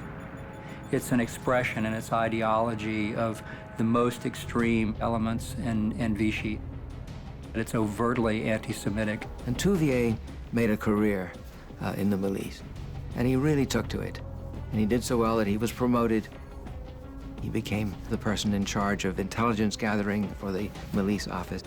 He was an absolute ideological fanatic. The Jews and the resistance, these were enemies of France, and they were to be eliminated. Well, after the war, there was a serious effort in France to purge French society of people who had collaborated with the Germans. Collaborators like Paul Touvier, who was desperate to avoid the hangman's noose. Touvier came from a devout Catholic family. He was a devout Catholic himself. And when he looked around for help, he thought perhaps the church could help him. I assumed the Catholic Church could be an important element to be investigated. Recordon discovers that Touvier's last known mailing address is the Lyon Archdiocese. We wanted to obtain the authorization to examine the archives of the Archbishop. It was quite a delicate inquiry. Très sensible. The magistrate and the detective drive 300 miles south to Lyon.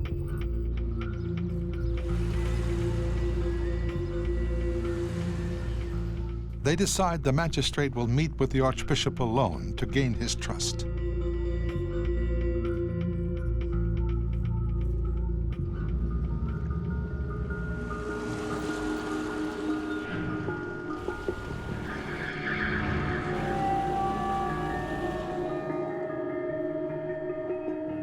We obtain a meeting with the Archbishop, but I stay outside the Archbishop office.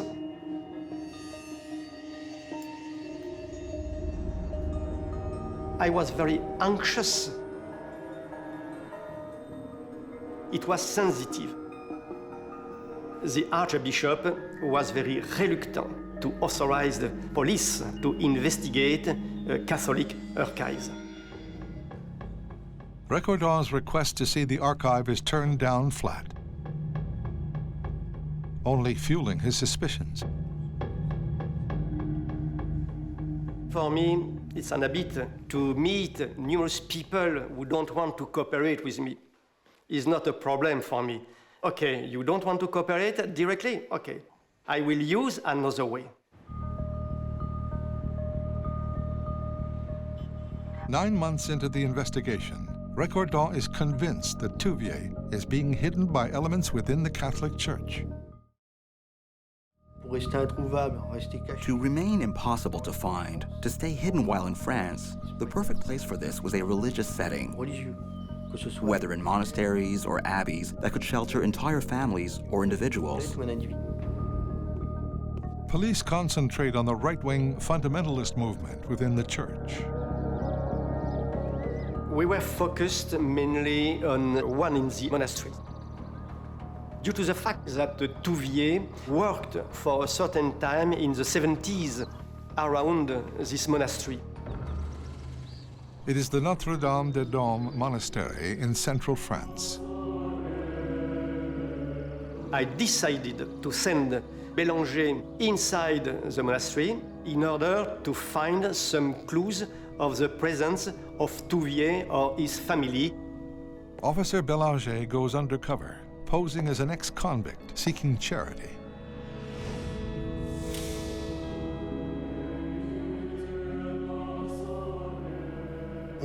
We were stepping into a privileged, secretive place. It's another world, cloistered and also protected.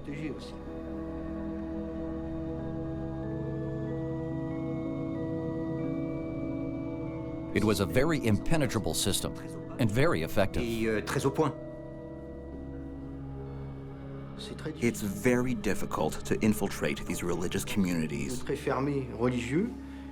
There's an element of mistrust. Very few lay people gain access.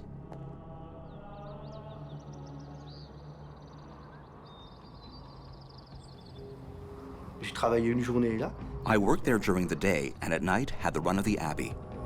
On obéit, quoi.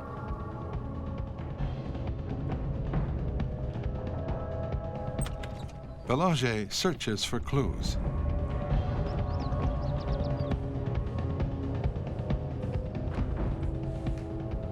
Chacun. Every detail we gathered motivated us. Petits renseignements qui nous motivaient.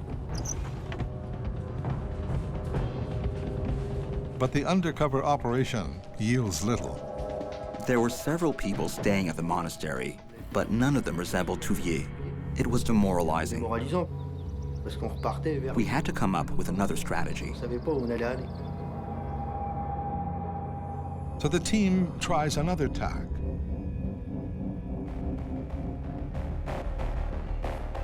They tap the phones of a number of fundamentalist religious communities.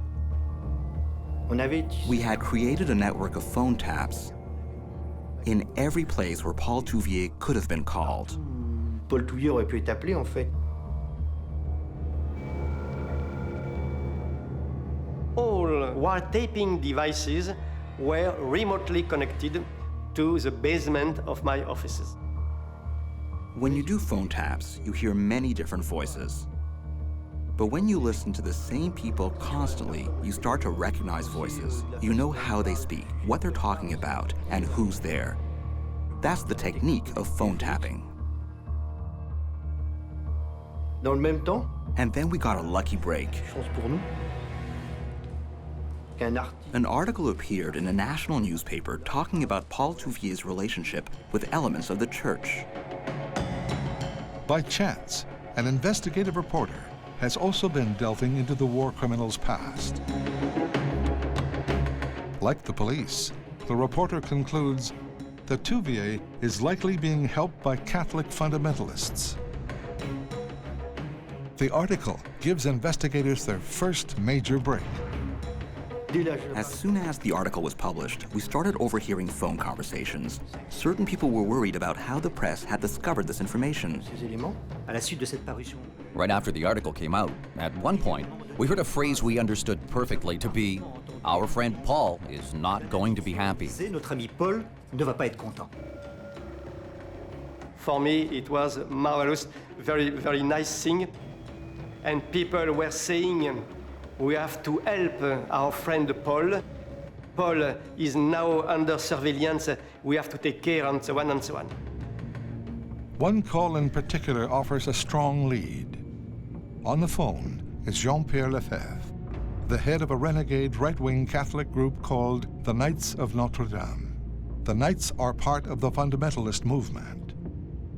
At the other end of the line, Dom Lafond, abbot of a Benedictine monastery called St. Paul de Wisque.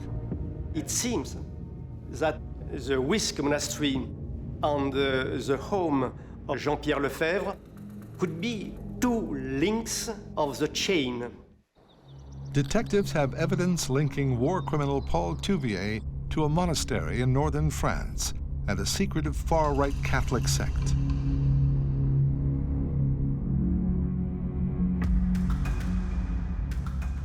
I decided, with the agreement of the magistrate, to launch the operation.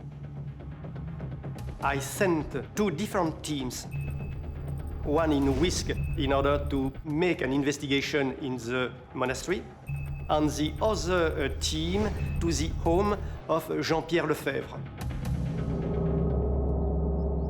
The manhunt intensifies. Belanger arrives at the Wisque monastery, armed with a search warrant.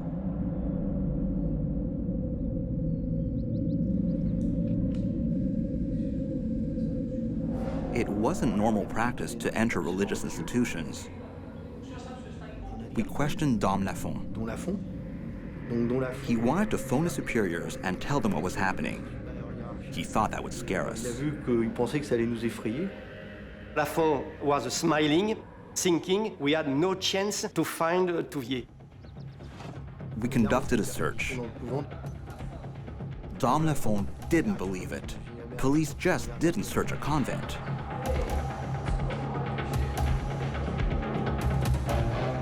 Belanger grills the abbot, but Lafond insists he knows nothing of the war criminal.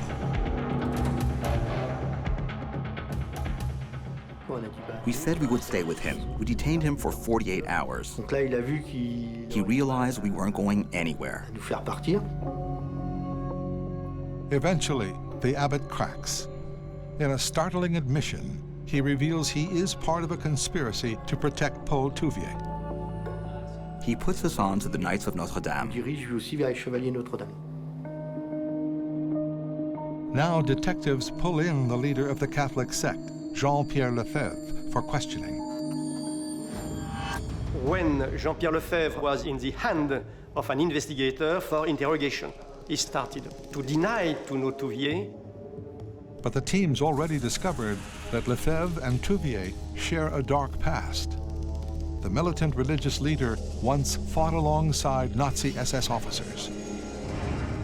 In the basement of the house of Jean-Pierre Lefebvre, the investigators discovered numerous documents related to World War II. Like Paul Touvier, Lefebvre was one of thousands of French who betrayed his country. Touvier worked closely with the notorious Klaus Barbie. Barbie was known as the Butcher of Lyon, Touvier, the Hangman of Lyon. Klaus Barbie was the head of the intelligence branch of the Gestapo office in Lyon, and Touvier was the head of the intelligence branch of the milice office in Lyon, and they were certainly in the same line of work. But Barbie was German. Touvier had no such excuse. He was a traitor who terrorized his own countrymen. 80,000 Jews died in France during the occupation. About 76,000 of them were deported.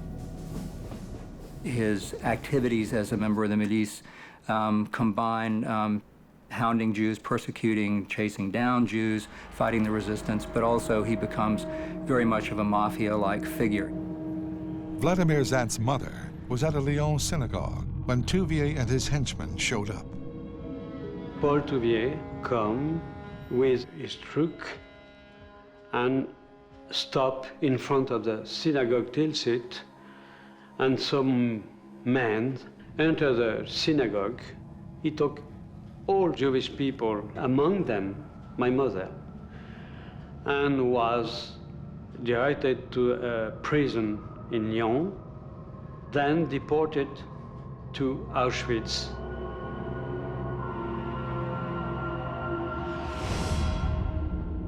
It is crimes like this that have led detectives to question the leader of the Knights of Notre Dame about Paul Touvier. Several hours later, the investigator came in my office saying he don't want to speak, he don't want to cooperate.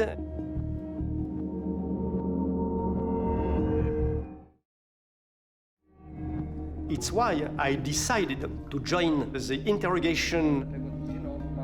Recordant tries a ruse to get his witness to open up. I made a remark saying there is other hunters who are on the track of Paul Touvier, and these people are going to work for their own interest and are very ill-intentioned regarding Paul Touvier. When I said this, Lefebvre looked at me carefully. Wiesenthal, Klarsfeld? I shrugged the shoulders. It could be. He hopes Lefebvre will think it's safer to turn Touvier over to police than to risk Nazi hunters like the Klarsfelds or Simon Wiesenthal getting hold of him. And I said, if something wrong happened to Touvier and his family, you will be responsible. The ploy works. The former SS officer admits the Knights of Notre Dame have been funneling money to the war criminal. Lefebvre told me that each month he sent 3,000 French francs, roughly $600 US, to a woman located in Paris. Paul Touvier's flight from justice has been more than 40 years in the making. After the war, he was convicted in absentia of treason and war crimes. Touvier, it manages to stay in hiding and to survive until the 20-year statute of limitations runs out on the charges against him. What he wanted was to be able to inherit and to move back into his father's home. move in with his wife and children, lead a normal life, if you will. While the charges against Touvier had expired, he was still banned from owning property in his hometown. He was keen to reclaim his property and his reputation. The only way he could get an inheritance when his dad died was to get a presidential pardon from President Pompidou. In the 1960s and 70s, Touvier still had friends high in the French government and clergy. After a long and vigorous campaign by a sympathetic bishop, in November 1971, he received his pardon.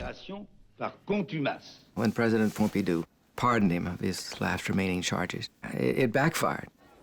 Protests erupted across France. Famous Nazi hunters Serge and Beate Klarsfeld spearheaded the demonstrations.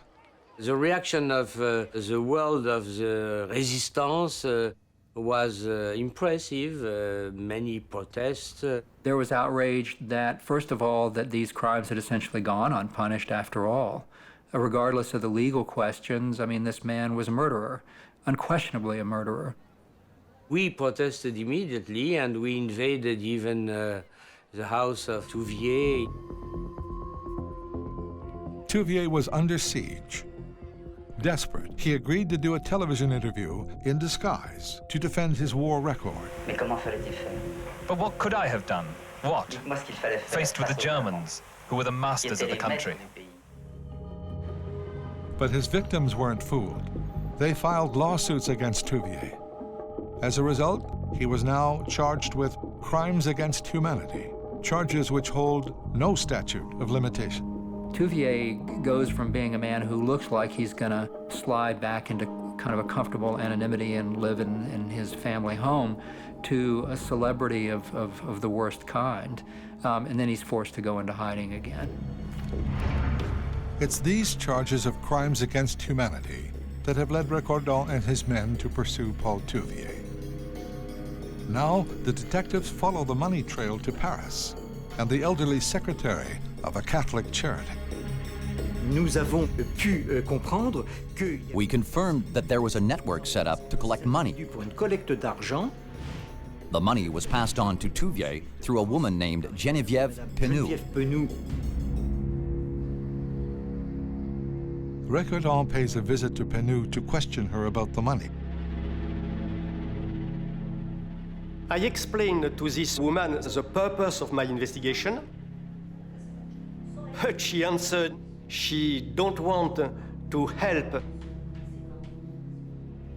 I was amazed by this kind of answer.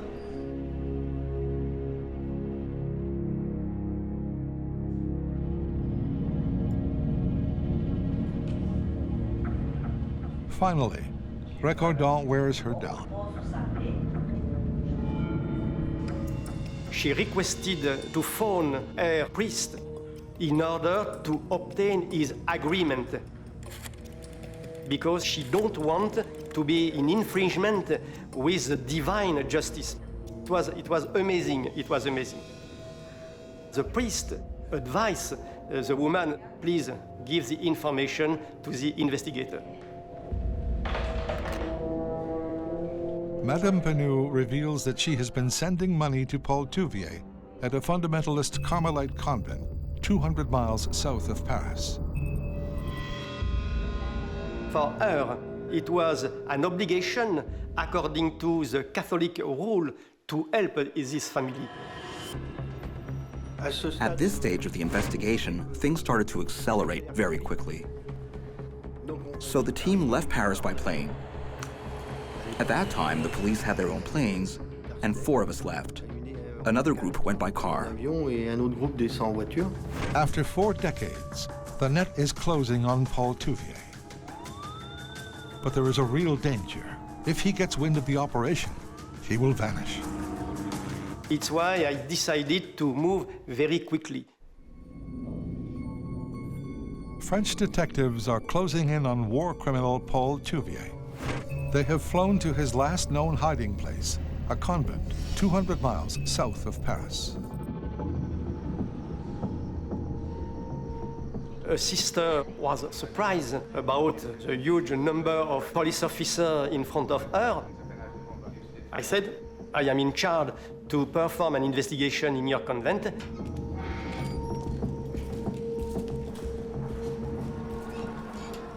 Donc on rencontre la mère supérieure. We met the Mother Superior and the abbot. We told them why we were there. We had to conduct a search. Je suis chargé de la perquisition. The team questions the nuns, while Recordon confronts the abbot. And I started to interrogate this priest. Touvier, I don't know Touvier. Donc il y a une petite église. There was a small chapel, behind some buildings and garages. Dans le garage. I was at the entrance discussing with the priest when one of our investigators came to me saying, we have found some suitcases with the name of Paul Lacroix.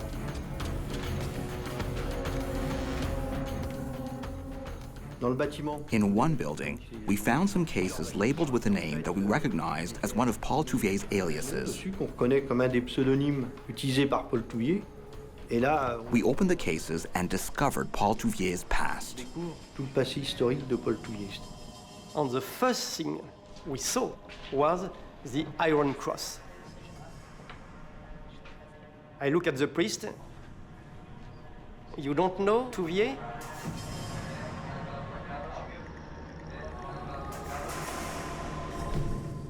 My investigator looked at the document, Paul Touvier, and so on. You don't know this guy? Investigators haven't found the war criminal, but they have found solid proof that the fundamentalists have been sheltering him. In one trunk, they discover writings by Nazi propagandist Philippe Henriot. It is a direct link to one of the worst wartime atrocities committed by Touvier.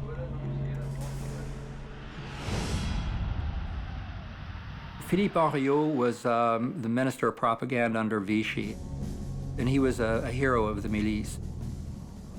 Philippe Henriot was an extremely effective radio commentator. He was doing quite a lot of damage to the Allied cause. He was really getting somewhere with these radio broadcasts. The resistance assassinated him on the 28th of June. And throughout France, miliciens groups and other supporters of Vichy decided to exact vengeance. The account that finally emerges is that he rounded up a number of Jews, and then he took 7 of these and took them out early in the morning at the end of June 1944, and lined them up against the cemetery wall and shot them, and left the bodies as examples for people to see. Paul Touvier must have been living there, but left very quickly. There were current photos of him with his children, his wife. This was our treasure. We had a photo. That was important because the most recent photo we had was from 1973.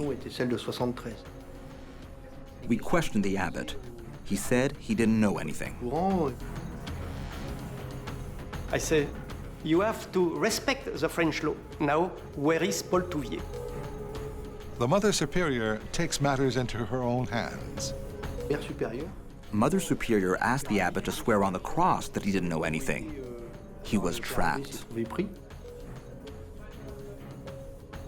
Mother Superior really shook him up. She made him admit that he knew where Paul Touvier was. He said to me, Touvier, for 2 weeks, is at the Saint-Joseph Monastery in Nice.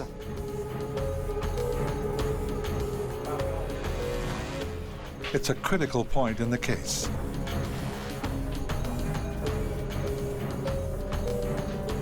But Nice is 500 miles south on the Mediterranean coast.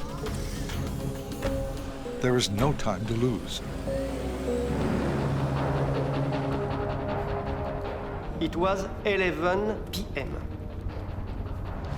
Due to the fact that my team was very tired and more tired than me, I decided to take the wheel and to drive myself until Nice.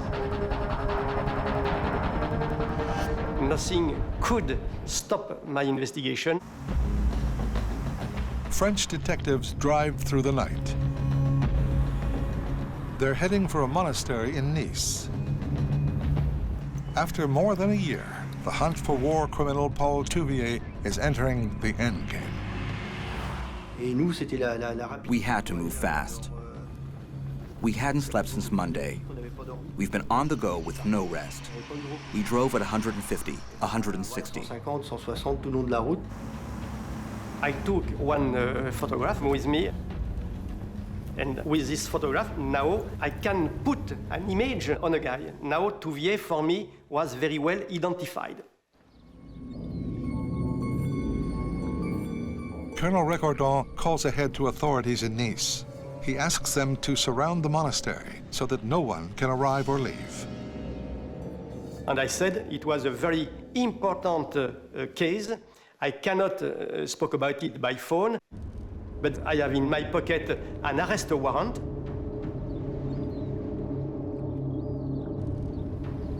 At dawn, we arrived on the outskirts of Nice.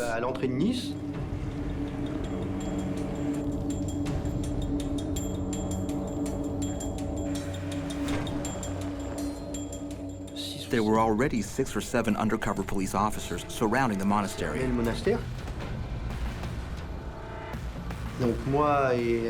Recordon told my colleague and I to go around back so we could enter from the rear and the front at the same time. But we weren't sure if he was inside. We had our doubts. We just didn't know. I knocked at the door, and a priest opened the door. He was surprised, and I suppose a little bit terrified. The panicked priest tries to keep the investigators out. I had placed my foot in the door, and violently I opened the door. In the meantime, we were in the courtyard, broke down a door, and met up with Recordon. 4 of us were inside, but there was only one central staircase. And my investigators rushed in the staircase. I grasped the sleeve of the priest, and together we climbed the staircase. At the top of the stairs, there were 2 corridors. Recordon went left with one colleague, and I went right with another.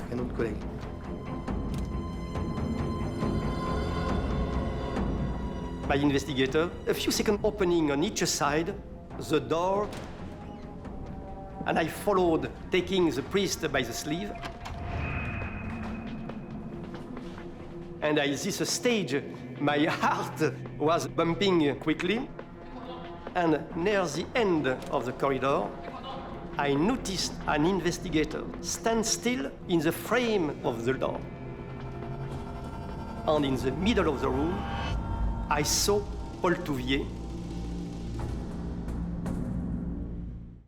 After more than 4 decades on the run, Nazi collaborator Paul Touvier is cornered. When I saw this guy standing in the middle of the room, instantaneously, I recognized him as Paul Touvier. Paul Touvier had a distinctive look. He had piercing blue eyes. I remembered war films with blue-eyed Nazis, and that shook me up. A few seconds later, a wife came, followed by her son and her daughter, crying. And Touvier, brusquely, nastily, ordered them, "Shut up, go back to your rooms." What they did without a word. And I recognized the guy in charge of the intelligence service of the milice when he spoke to the resistance, to the Jew. I think it was the same guy. It's a bad guy, very bad guy. Et on s'est aperçu que les deux enfants... As for his children, it was sad. They were 35 or 36 years old, and they'd never had a life.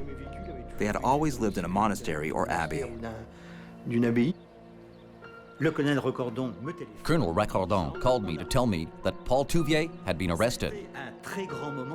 This was a big moment for me, because all of the efforts we had put in together had concluded in a positive result. It was a clap of thunder. Fantastic. For me, I won. I just won my investigation. I don't know how in English I say soulagé. I was released. After the Touvier arrest, I have a thought concerning the poor people in the concentration camps. And I thought, now is the justice time.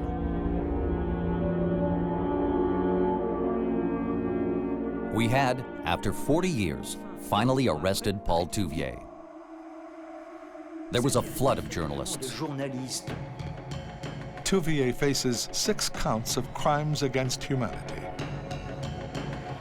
He read a statement to me. I dispute having committed crimes against humanity. I was only doing my job. He had no regrets. The investigation has shone a revealing light on a dark and secretive corner of the French Catholic Church.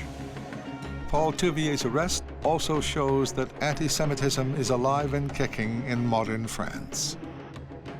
Within days, "Death to Jews" is scrawled on a synagogue in Rouen. 5 years after Touvier's capture, his trial opens in Versailles, once home to France's kings and queens. Tensions run high in a nation still scarred by the war. One of the big moments in the trial is that during the 80s, he kept these notebooks called the Green Notebooks. And while he, at his trial, denied that he had maintained the same animosities he'd had before the war, when the Green Notebooks are read at his trial, it's clear that ideologically, this is a man absolutely frozen in the past. It became clear that he was very much the same man who had joined the milice and was willing to carry out crimes. Touvier was a very hateful man. These secret notebooks help seal Touvier's fate. He is found guilty of crimes against humanity and sentenced to life in prison. It's an historic verdict. Touvier was the first French citizen to be tried for and found guilty of crimes against humanity in a French court. And that's really quite extraordinary. There are not many countries that have prosecuted their own citizens for crimes against humanity. I was looking for my mother all my life. Paul Touvier was the man who arrested my mother and sent my mother to Auschwitz. Paul Touvier has to assume the responsibility of my life, of my hell. The hunt of Touvier, for me, was a classical inquiry. Challenging, demanding, and also the right will, the determination. It was possible to succeed.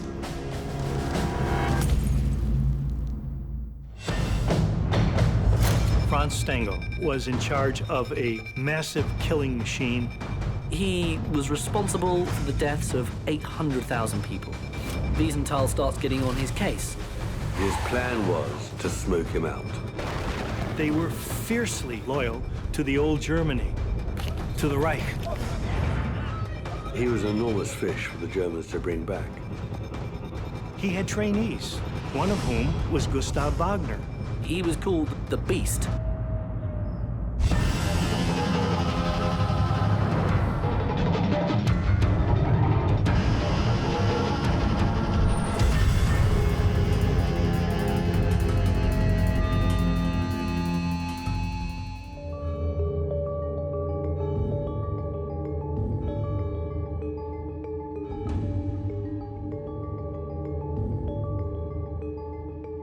Simon Wiesenthal is the world's most famous Nazi hunter. In his office at the Jewish Documentation Center, he keeps files on hundreds of fugitive war criminals. It is solitary work. But today brings an unexpected turn.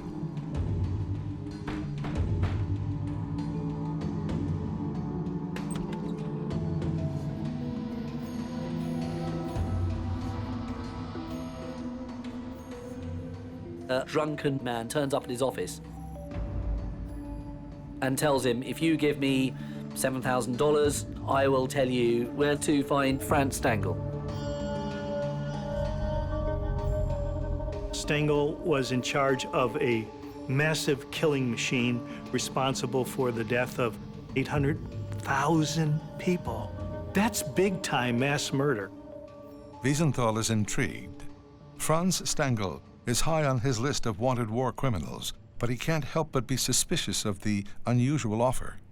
Stangle was a monster, but Wiesenthal wanted to make sure that he had a man that he could trust. Wiesenthal does a deal with the stranger, but it will only be sealed with Stangle's capture.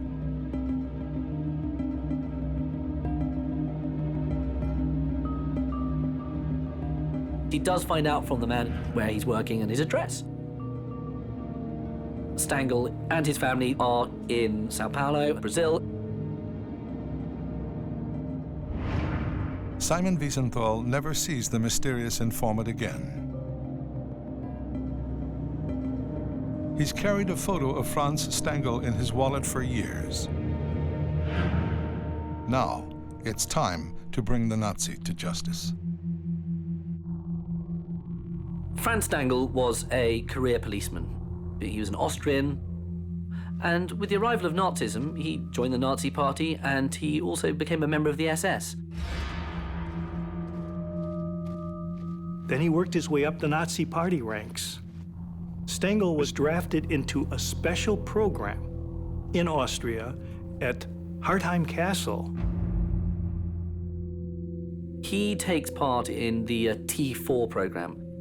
People who are crippled or mentally handicapped are gassed to death on the grounds that they are Untermenschen, they are inferior beings. It was a training school for mass murderers. They were carefully groomed. Can you stand there and watch people being injected? Can you stand there and watch 150 people being gassed in the chamber? He enjoyed murdering people in Hartheim. He was a passionate believer in Hitler's theories of race and the superiority of the Aryans. Himmler, who was the head of the SS, personally selected Franz Stangle to supervise this place. He appointed him to that post because he knew that he could handle it. By the time they finished, they had murdered around 30,000 people.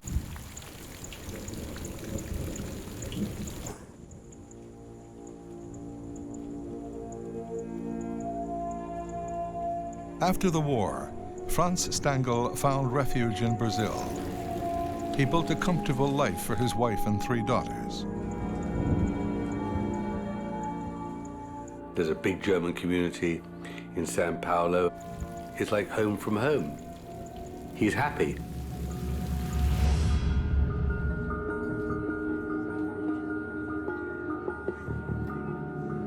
They got their Wurst and their Wiener Schnitzels. They used to celebrate Hitler's birthday, sing old German drinking songs. They were good neighbors, productive members of the community. He worked in a car factory. He started to make quite a bit of money. The war criminal is eventually able to move his family into a spacious new home. And he finally thinks, that's it. I put the old world, all my crimes behind me. I'll be forgotten. But Wiesenthal has not forgotten. Like other victims of Nazi cruelty, he cannot forget. He and his wife Silla, also a survivor, lost 89 relatives to the Holocaust. Anyone who'd gone through the Holocaust They will never be able to remove that image. Wiesenthal went through it, and he had to keep the cause going. With the new lead in hand, Wiesenthal reaches out to Brazilian contacts to confirm his target's location. But finding Stangle is just a first step. Bringing him to Europe to face justice is a much more difficult task. After Wiesenthal's discovery of Stangle, he didn't just want to phone up the Brazilians to try and get the extradition in place, because he knew that things would leak and Stangle would just flee.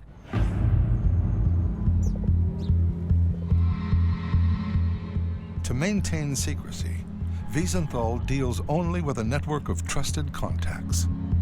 He cannot risk alerting the Nazi sympathizers in Brazil. Every major country in South America had huge pockets of Germans. They were fiercely loyal to the old Germany, to the Reich. Nazi loyalty could jeopardize Wiesenthal's plan. Franz Stangle may have friends willing to protect him, friends ready to do whatever it takes to stop a famous Nazi hunter.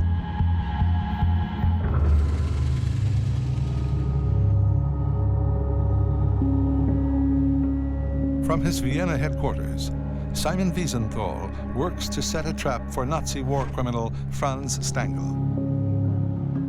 He consults government sources and scours historical archives for buried information.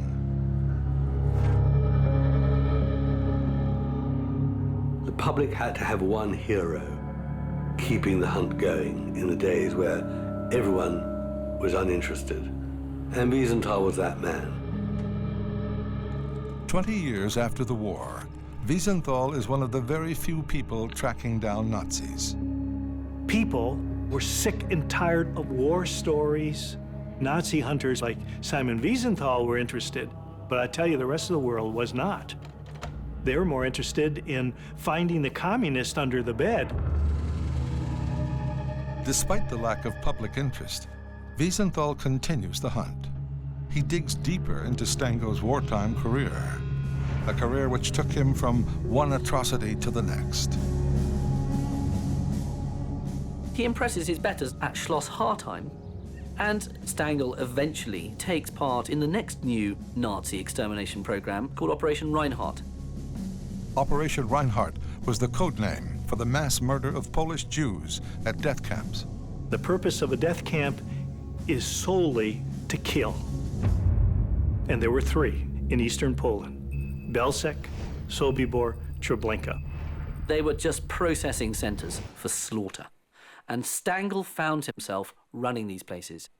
You had a hope of surviving Auschwitz. You had no hope of surviving these extermination camps.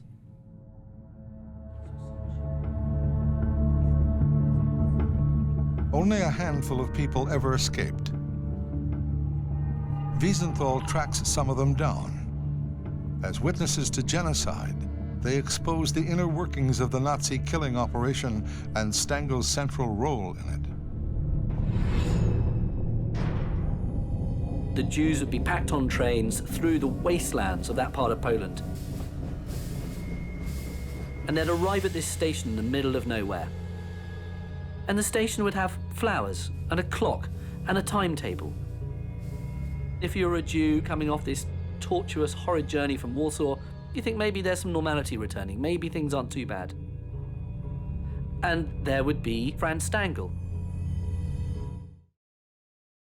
His job was to be in charge of the processing. He dressed to the nines, white coat and white gloves and perfectly pressed pants and polished shoes. Behind the station was the scene of utter horror. They were funneled down a tunnel, they were stripped, and then they were gassed, and then they were burnt. From the whistle to the smoke, 30 minutes. So you'd be arriving at the station, and before the hour was gone, you'd be dead. Wiesenthal promises each survivor that he will never stop hunting the former camp commandant until justice is served.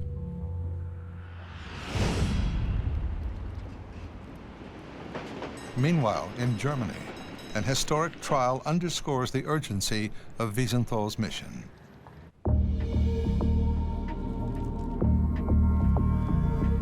Ten former SS men who worked at Treblinka stand accused of war crimes. Stangle is not among them. He was responsible at Treblinka for the deaths of 800,000 people. But if you look through the war crimes lists, there's no Stangle in there. He was the chief. He didn't get his hands dirty. He didn't have to go and slit throats. During the course of the 10-month-long trial, Stangle's crimes, along with those of his former colleagues, are finally exposed to the world. But in Brazil, he remains a free man. Wiesenthal puts a lot of pressure on the Brazilian authorities to get something done. Finally, in January 1967, the effort begins to pay off. Brazilian authorities promise to arrest Stangle if Germany sends a formal extradition request. Wiesenthal assists prosecutors by assembling a detailed dossier of Stangle's crimes. In Brazil, Sao Paulo police chief Romeo Tuma lays the groundwork for the Nazis' arrest. They map out the area and they work out what they need to do. The core of their mission is to stake out the house. And by doing that, they watch his family. They try to work out what time he comes back home. Unaware of the police surveillance, the threat of arrest is something Stangle thought he'd left far behind.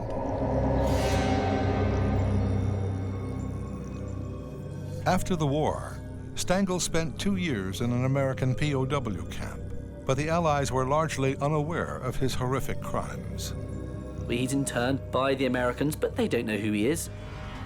Stangle knows that there's a noose if he doesn't escape.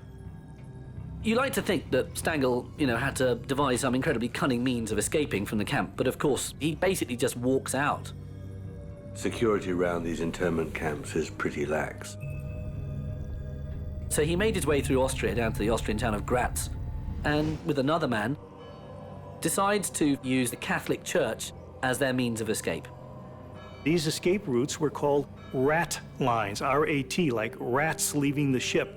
The most famous rat line was called the Vatican rat line in Rome. And he heard there was an Austrian bishop in Rome by the name of Alois Hudal. Hudal is at the heart of this Nazi escape network. And Hudal welcomes them and says, "I've been expecting you." Hudal says, "Could you fill out a little CV, a little resume of your career during the war?" Funnily enough, you can't find the words either Treblinka or Sobibor on them. He got immigration cards for Stangle to go to Syria. From Syria in 1951, Stangle and his family sail for a new life in South America. 16 years later, Stangle's world is about to crumble. This man was responsible for so much death, was unmolested for so many years. It's time to get this guy.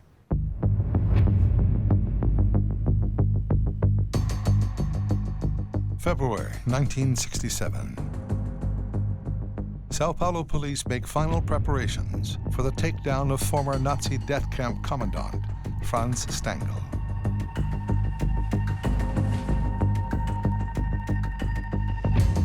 Chief Tuma receives the crucial extradition document that greenlights the mission.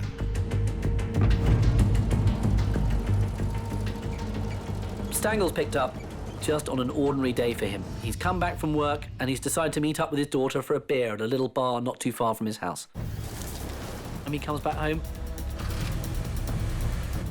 Suddenly a squad car turns up. Policemen get out.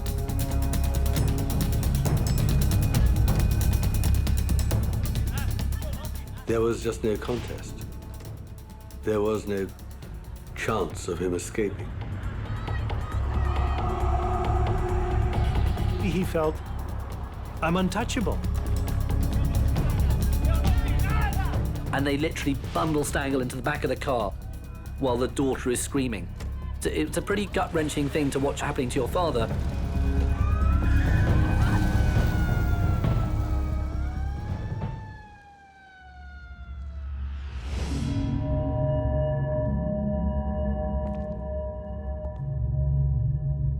Police take Stangle to prison to await extradition. 5,000 miles away in Vienna. What Simon Wiesenthal doesn't know is that Stangle's capture will eventually put him on the trail of another major war criminal. When questioned, the former death camp commandant insists his job was simply to record the victims' names before they were gassed. One of those banal excuses these Nazi war criminals always gave was, I was just obeying orders. I'm not going to bow, admit that I did something wrong because I didn't do anything wrong. He lacked the absolute moral bravery to have to say, look, I think that's a bad thing to do, and I want no part of it. Stangle was one of those people without whom Nazism could not have functioned.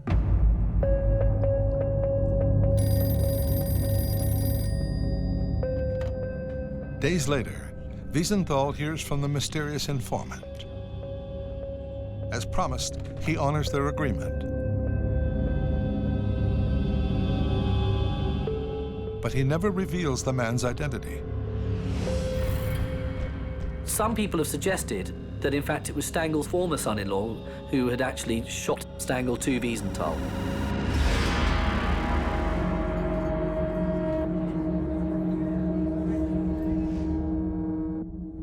The reason why he was suspected, they had rather spectacularly fallen out. He had divorced Stangle's daughter.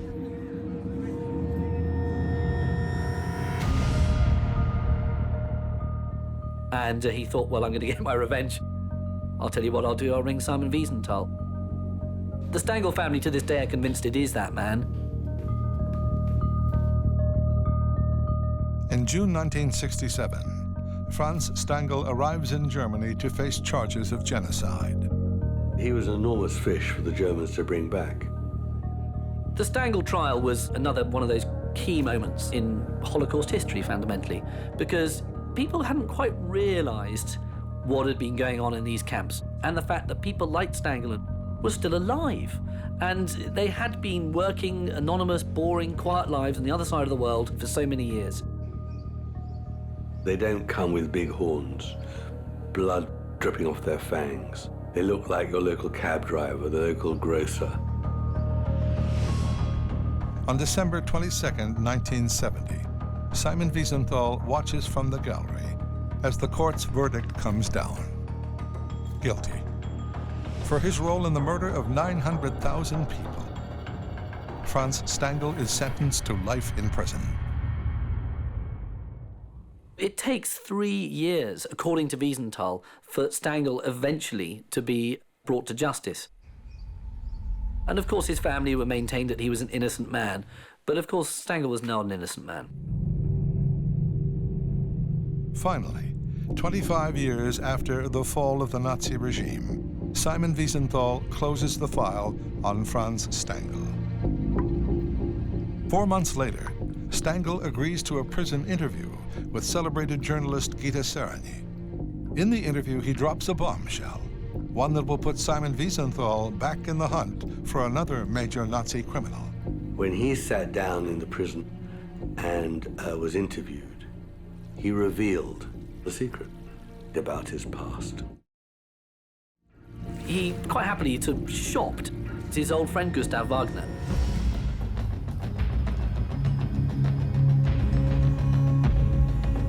And revealed that he too was living over there in Sao Paulo. You know, such is the SS motto, you know, my honor is loyalty. When these guys are caught and the chips are down, they'll shop each other.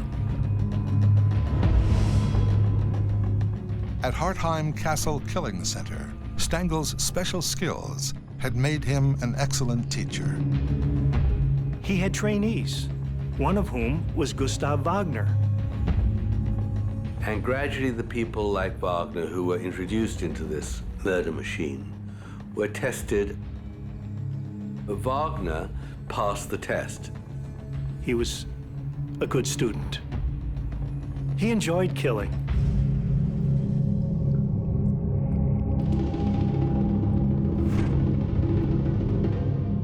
One day after giving up his fellow SS officer, Franz Stangle dies of a heart attack. He lived a good life until he was 63. The guy only spent 1 year in a nice prison in Dusseldorf. After it's revealed that Wagner is actually in Brazil, Wiesenthal starts getting on his case. Gustav Wagner was one of the most vindictive, sadistic mass murderers in the world, who just glorified in playing God. After their posting at Hartheim, both men reported to Sobibor death camp. Stangle was the new commandant, Wagner his deputy. When Stangle was transferred to Treblinka, Sobibor needed a new boss. And Stangle asked for Wagner. Every camp has this one person that everyone is afraid of, and it was Wagner. He was called the Beast. Because the moment he was seen, you knew that someone was going to die. June 1971.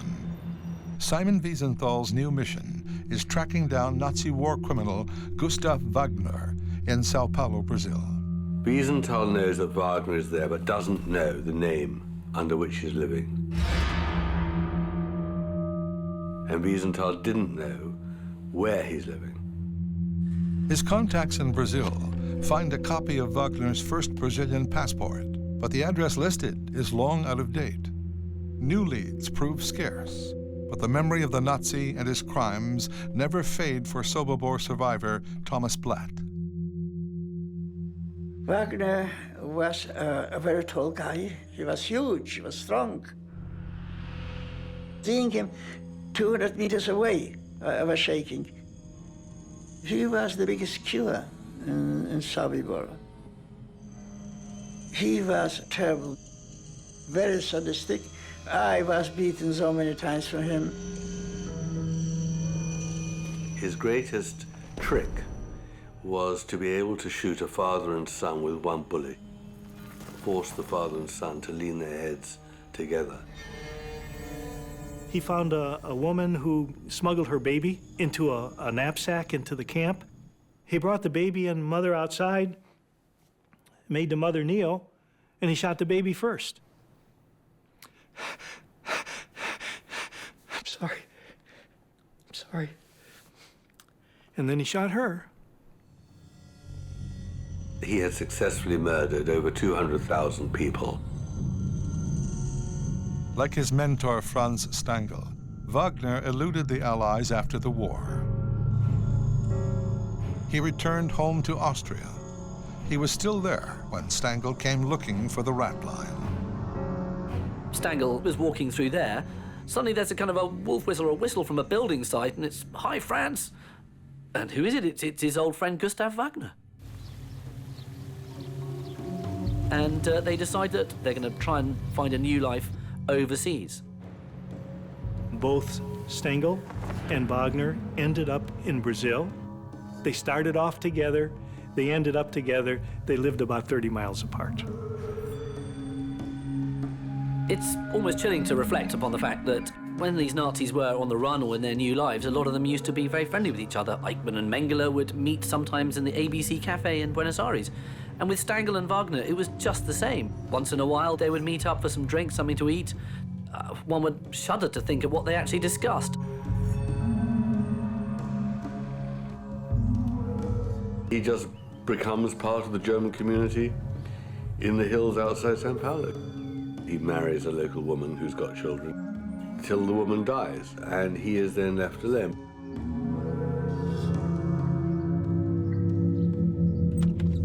After Stangle had been arrested and extradited, Wagner even tried to make a move on Mrs. Stangle.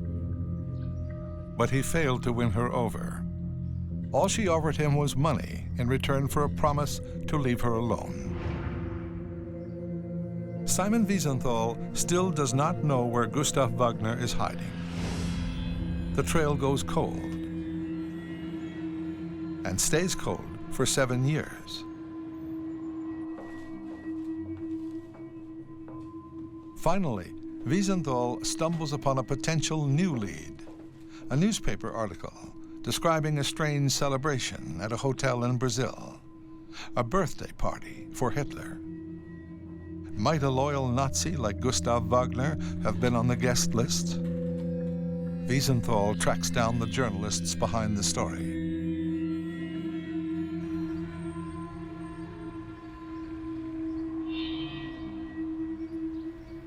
By that time, I was a staff photographer from Jornal do Brasil. And my boss said, well, we have an assignment. Somebody sent to the newspaper anonymous invitation. This is like a Nazi meeting to celebrate Hitler's birthday, but it was all in code. So I said, well, okay, let's go hunt Nazi.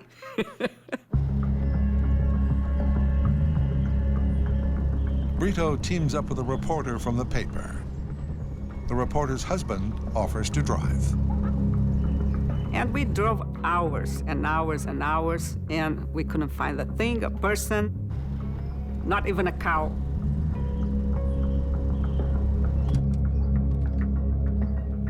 I said, well, let's stop and eat something. So we stopped on the Till Hotel. We all look very German. So nobody would say, oh, they are Brazilian, they are journalists. We went to the restaurant. There was like those knickknacks. And I started looking, and I said, oh my gosh, it's not possible. There was tiny little porcelains, cups and things, and all of them, they had a little swastika. I said, oh my gosh, we are here. And we looked by the window.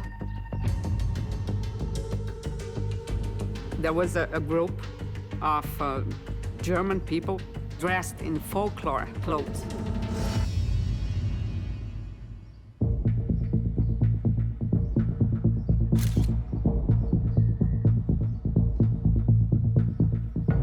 We went to this area on the back where they were. I tried to put the writer and the husband in an angle that I would look like I was taking their picture, but actually I was focusing the group.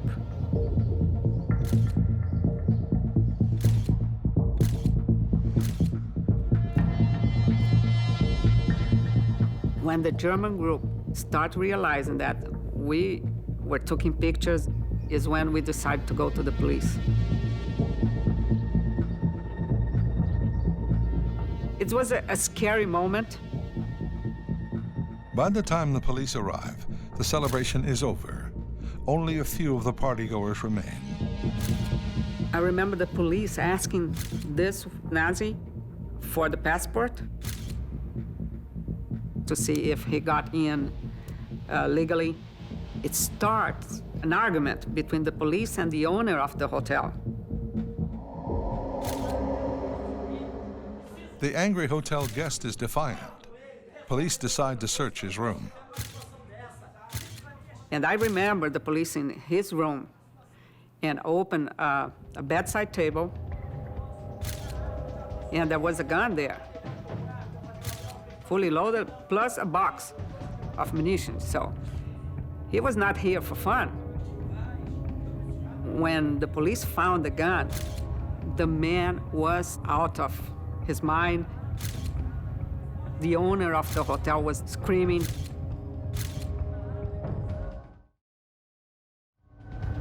He started running after us.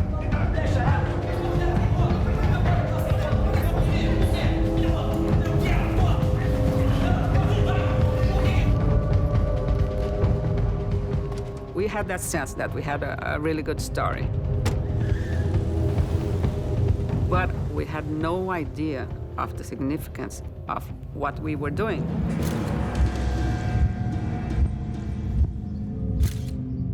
Brazilian journalists have stumbled upon a bizarre birthday party for Hitler.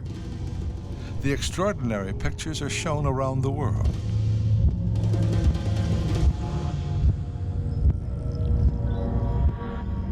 Wiesenthal contacts the journal do Brasil and asks for all of Brito's photos. But when he searches through them, Gustav Wagner's face is absent. But Wiesenthal, determined as ever, devises a new plan.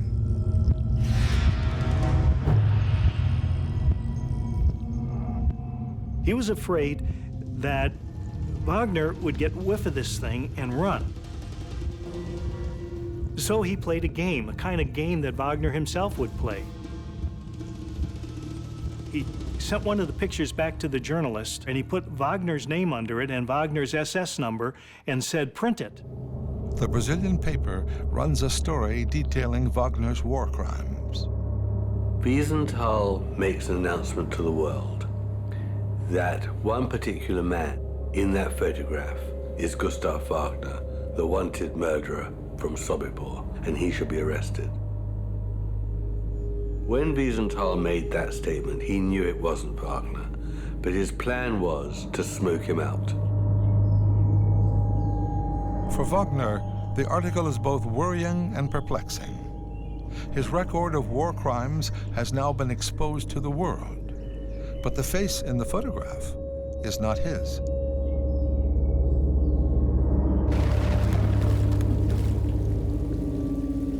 There is some discussion among scholars, and a few days later, this German that was identified as Wagner was murdered. Nobody knows by whom.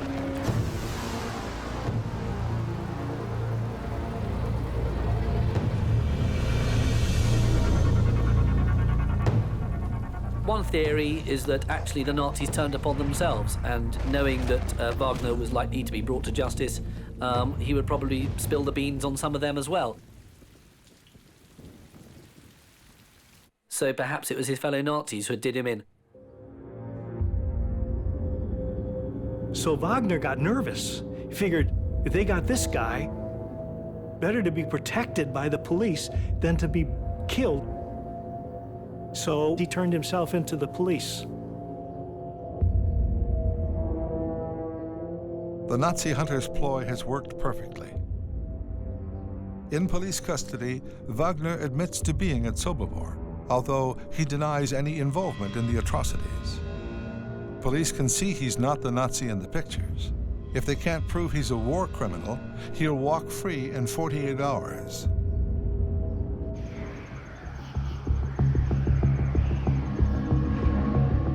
But then, a remarkable coincidence changes everything. A coincidence involving one of the few survivors of Sobibor, Shlomo Smajner.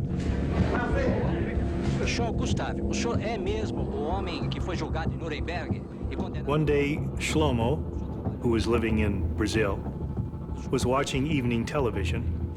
The set flashed a figure of Gustav Wagner. Shlomo exploded. He couldn't believe that he and Wagner were breathing the same air. So he jumped on a plane and he went down to Sao Paulo, and he went to the police station. Authorities now have the perfect opportunity to nail Wagner. Police Chief Tuma arranges a face-to-face meeting between the former victim and his tormentor. Este homem está dizendo que o senhor era o chefe do campo de concentração. Não, essa não é verdade. Chefe foi Stangle. Stangle? Franz Stangle. Agora, chefe, Spitz, era Oberscharführer Gustav Wagner. Ele fala...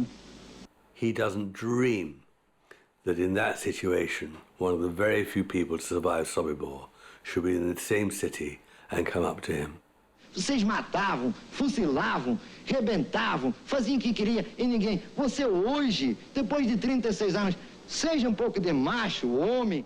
And he says to Shlomo, you should be grateful to me, I let you live. I mean, that is just the most astonishing admission of guilt. His identity confirmed, Wagner is now held pending extradition. Everybody wanted Wagner. Poland wanted him because Sobibor West Germany wanted him for major war crimes. Israel wanted to hang him. He knew that he was on a conveyor belt to stand trial and spend the rest of his life in prison, just like Stangle and others had. He was terrified with that prospect. While he's in custody, Wagner goes seriously over the edge. Brazilian prisons are not very pleasant places.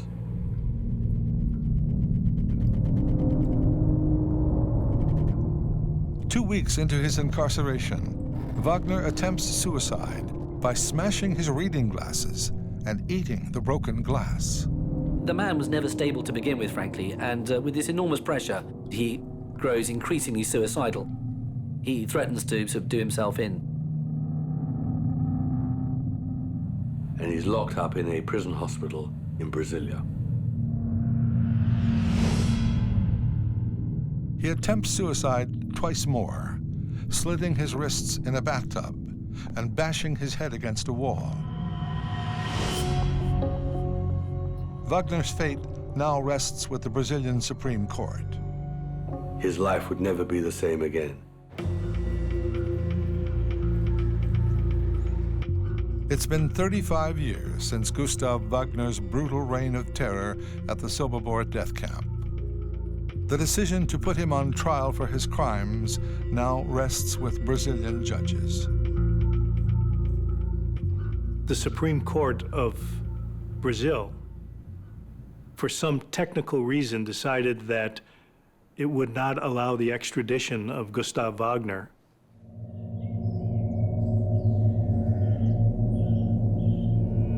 And the Brazilians released Wagner to go back home.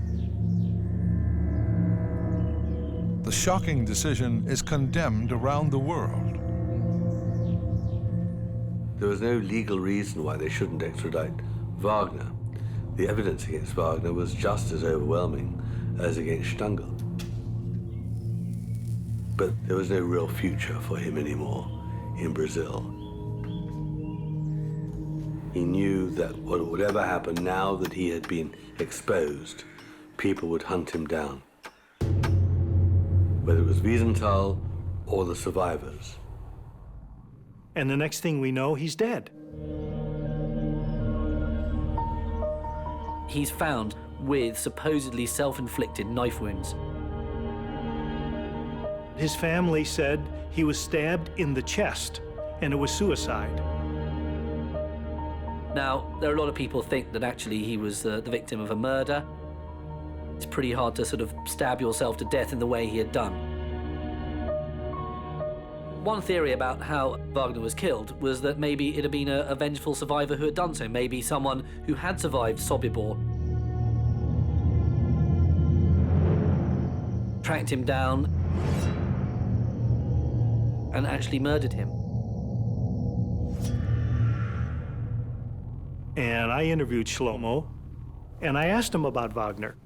And he looked at me with a sly smile, and he said, he committed suicide by stabbing himself in the chest, and he laughed. I would like to kill him, but I wouldn't do it because I would go to jail. First of all, my family would be ruined. So different things for consideration. If I would be alone, probably I would.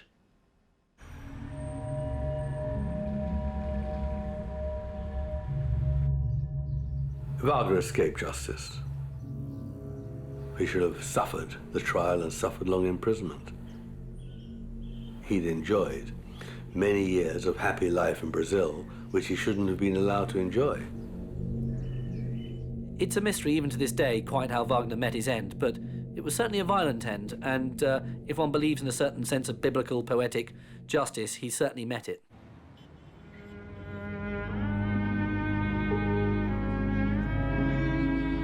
Simon Wiesenthal, history's most famous Nazi hunter, claims responsibility for bringing hundreds of Nazis to justice. None are more important than Franz, Stangle, and Gustav Wagner. Stangle and Wagner, between them, have 1 million lives on their conscience. It was thanks to him and the pressure that he brought to bear that men like Stangle and Wagner met their fates. He did come to symbolize the hunt for the Nazi war criminals when everyone else had forgotten it. In 2004, Britain awards Wiesenthal an honorary knighthood for his extraordinary achievements. Dying in 2005 at the age of 96, he outlived most of the Nazi criminals he hunted. The satisfaction came from the world now knows.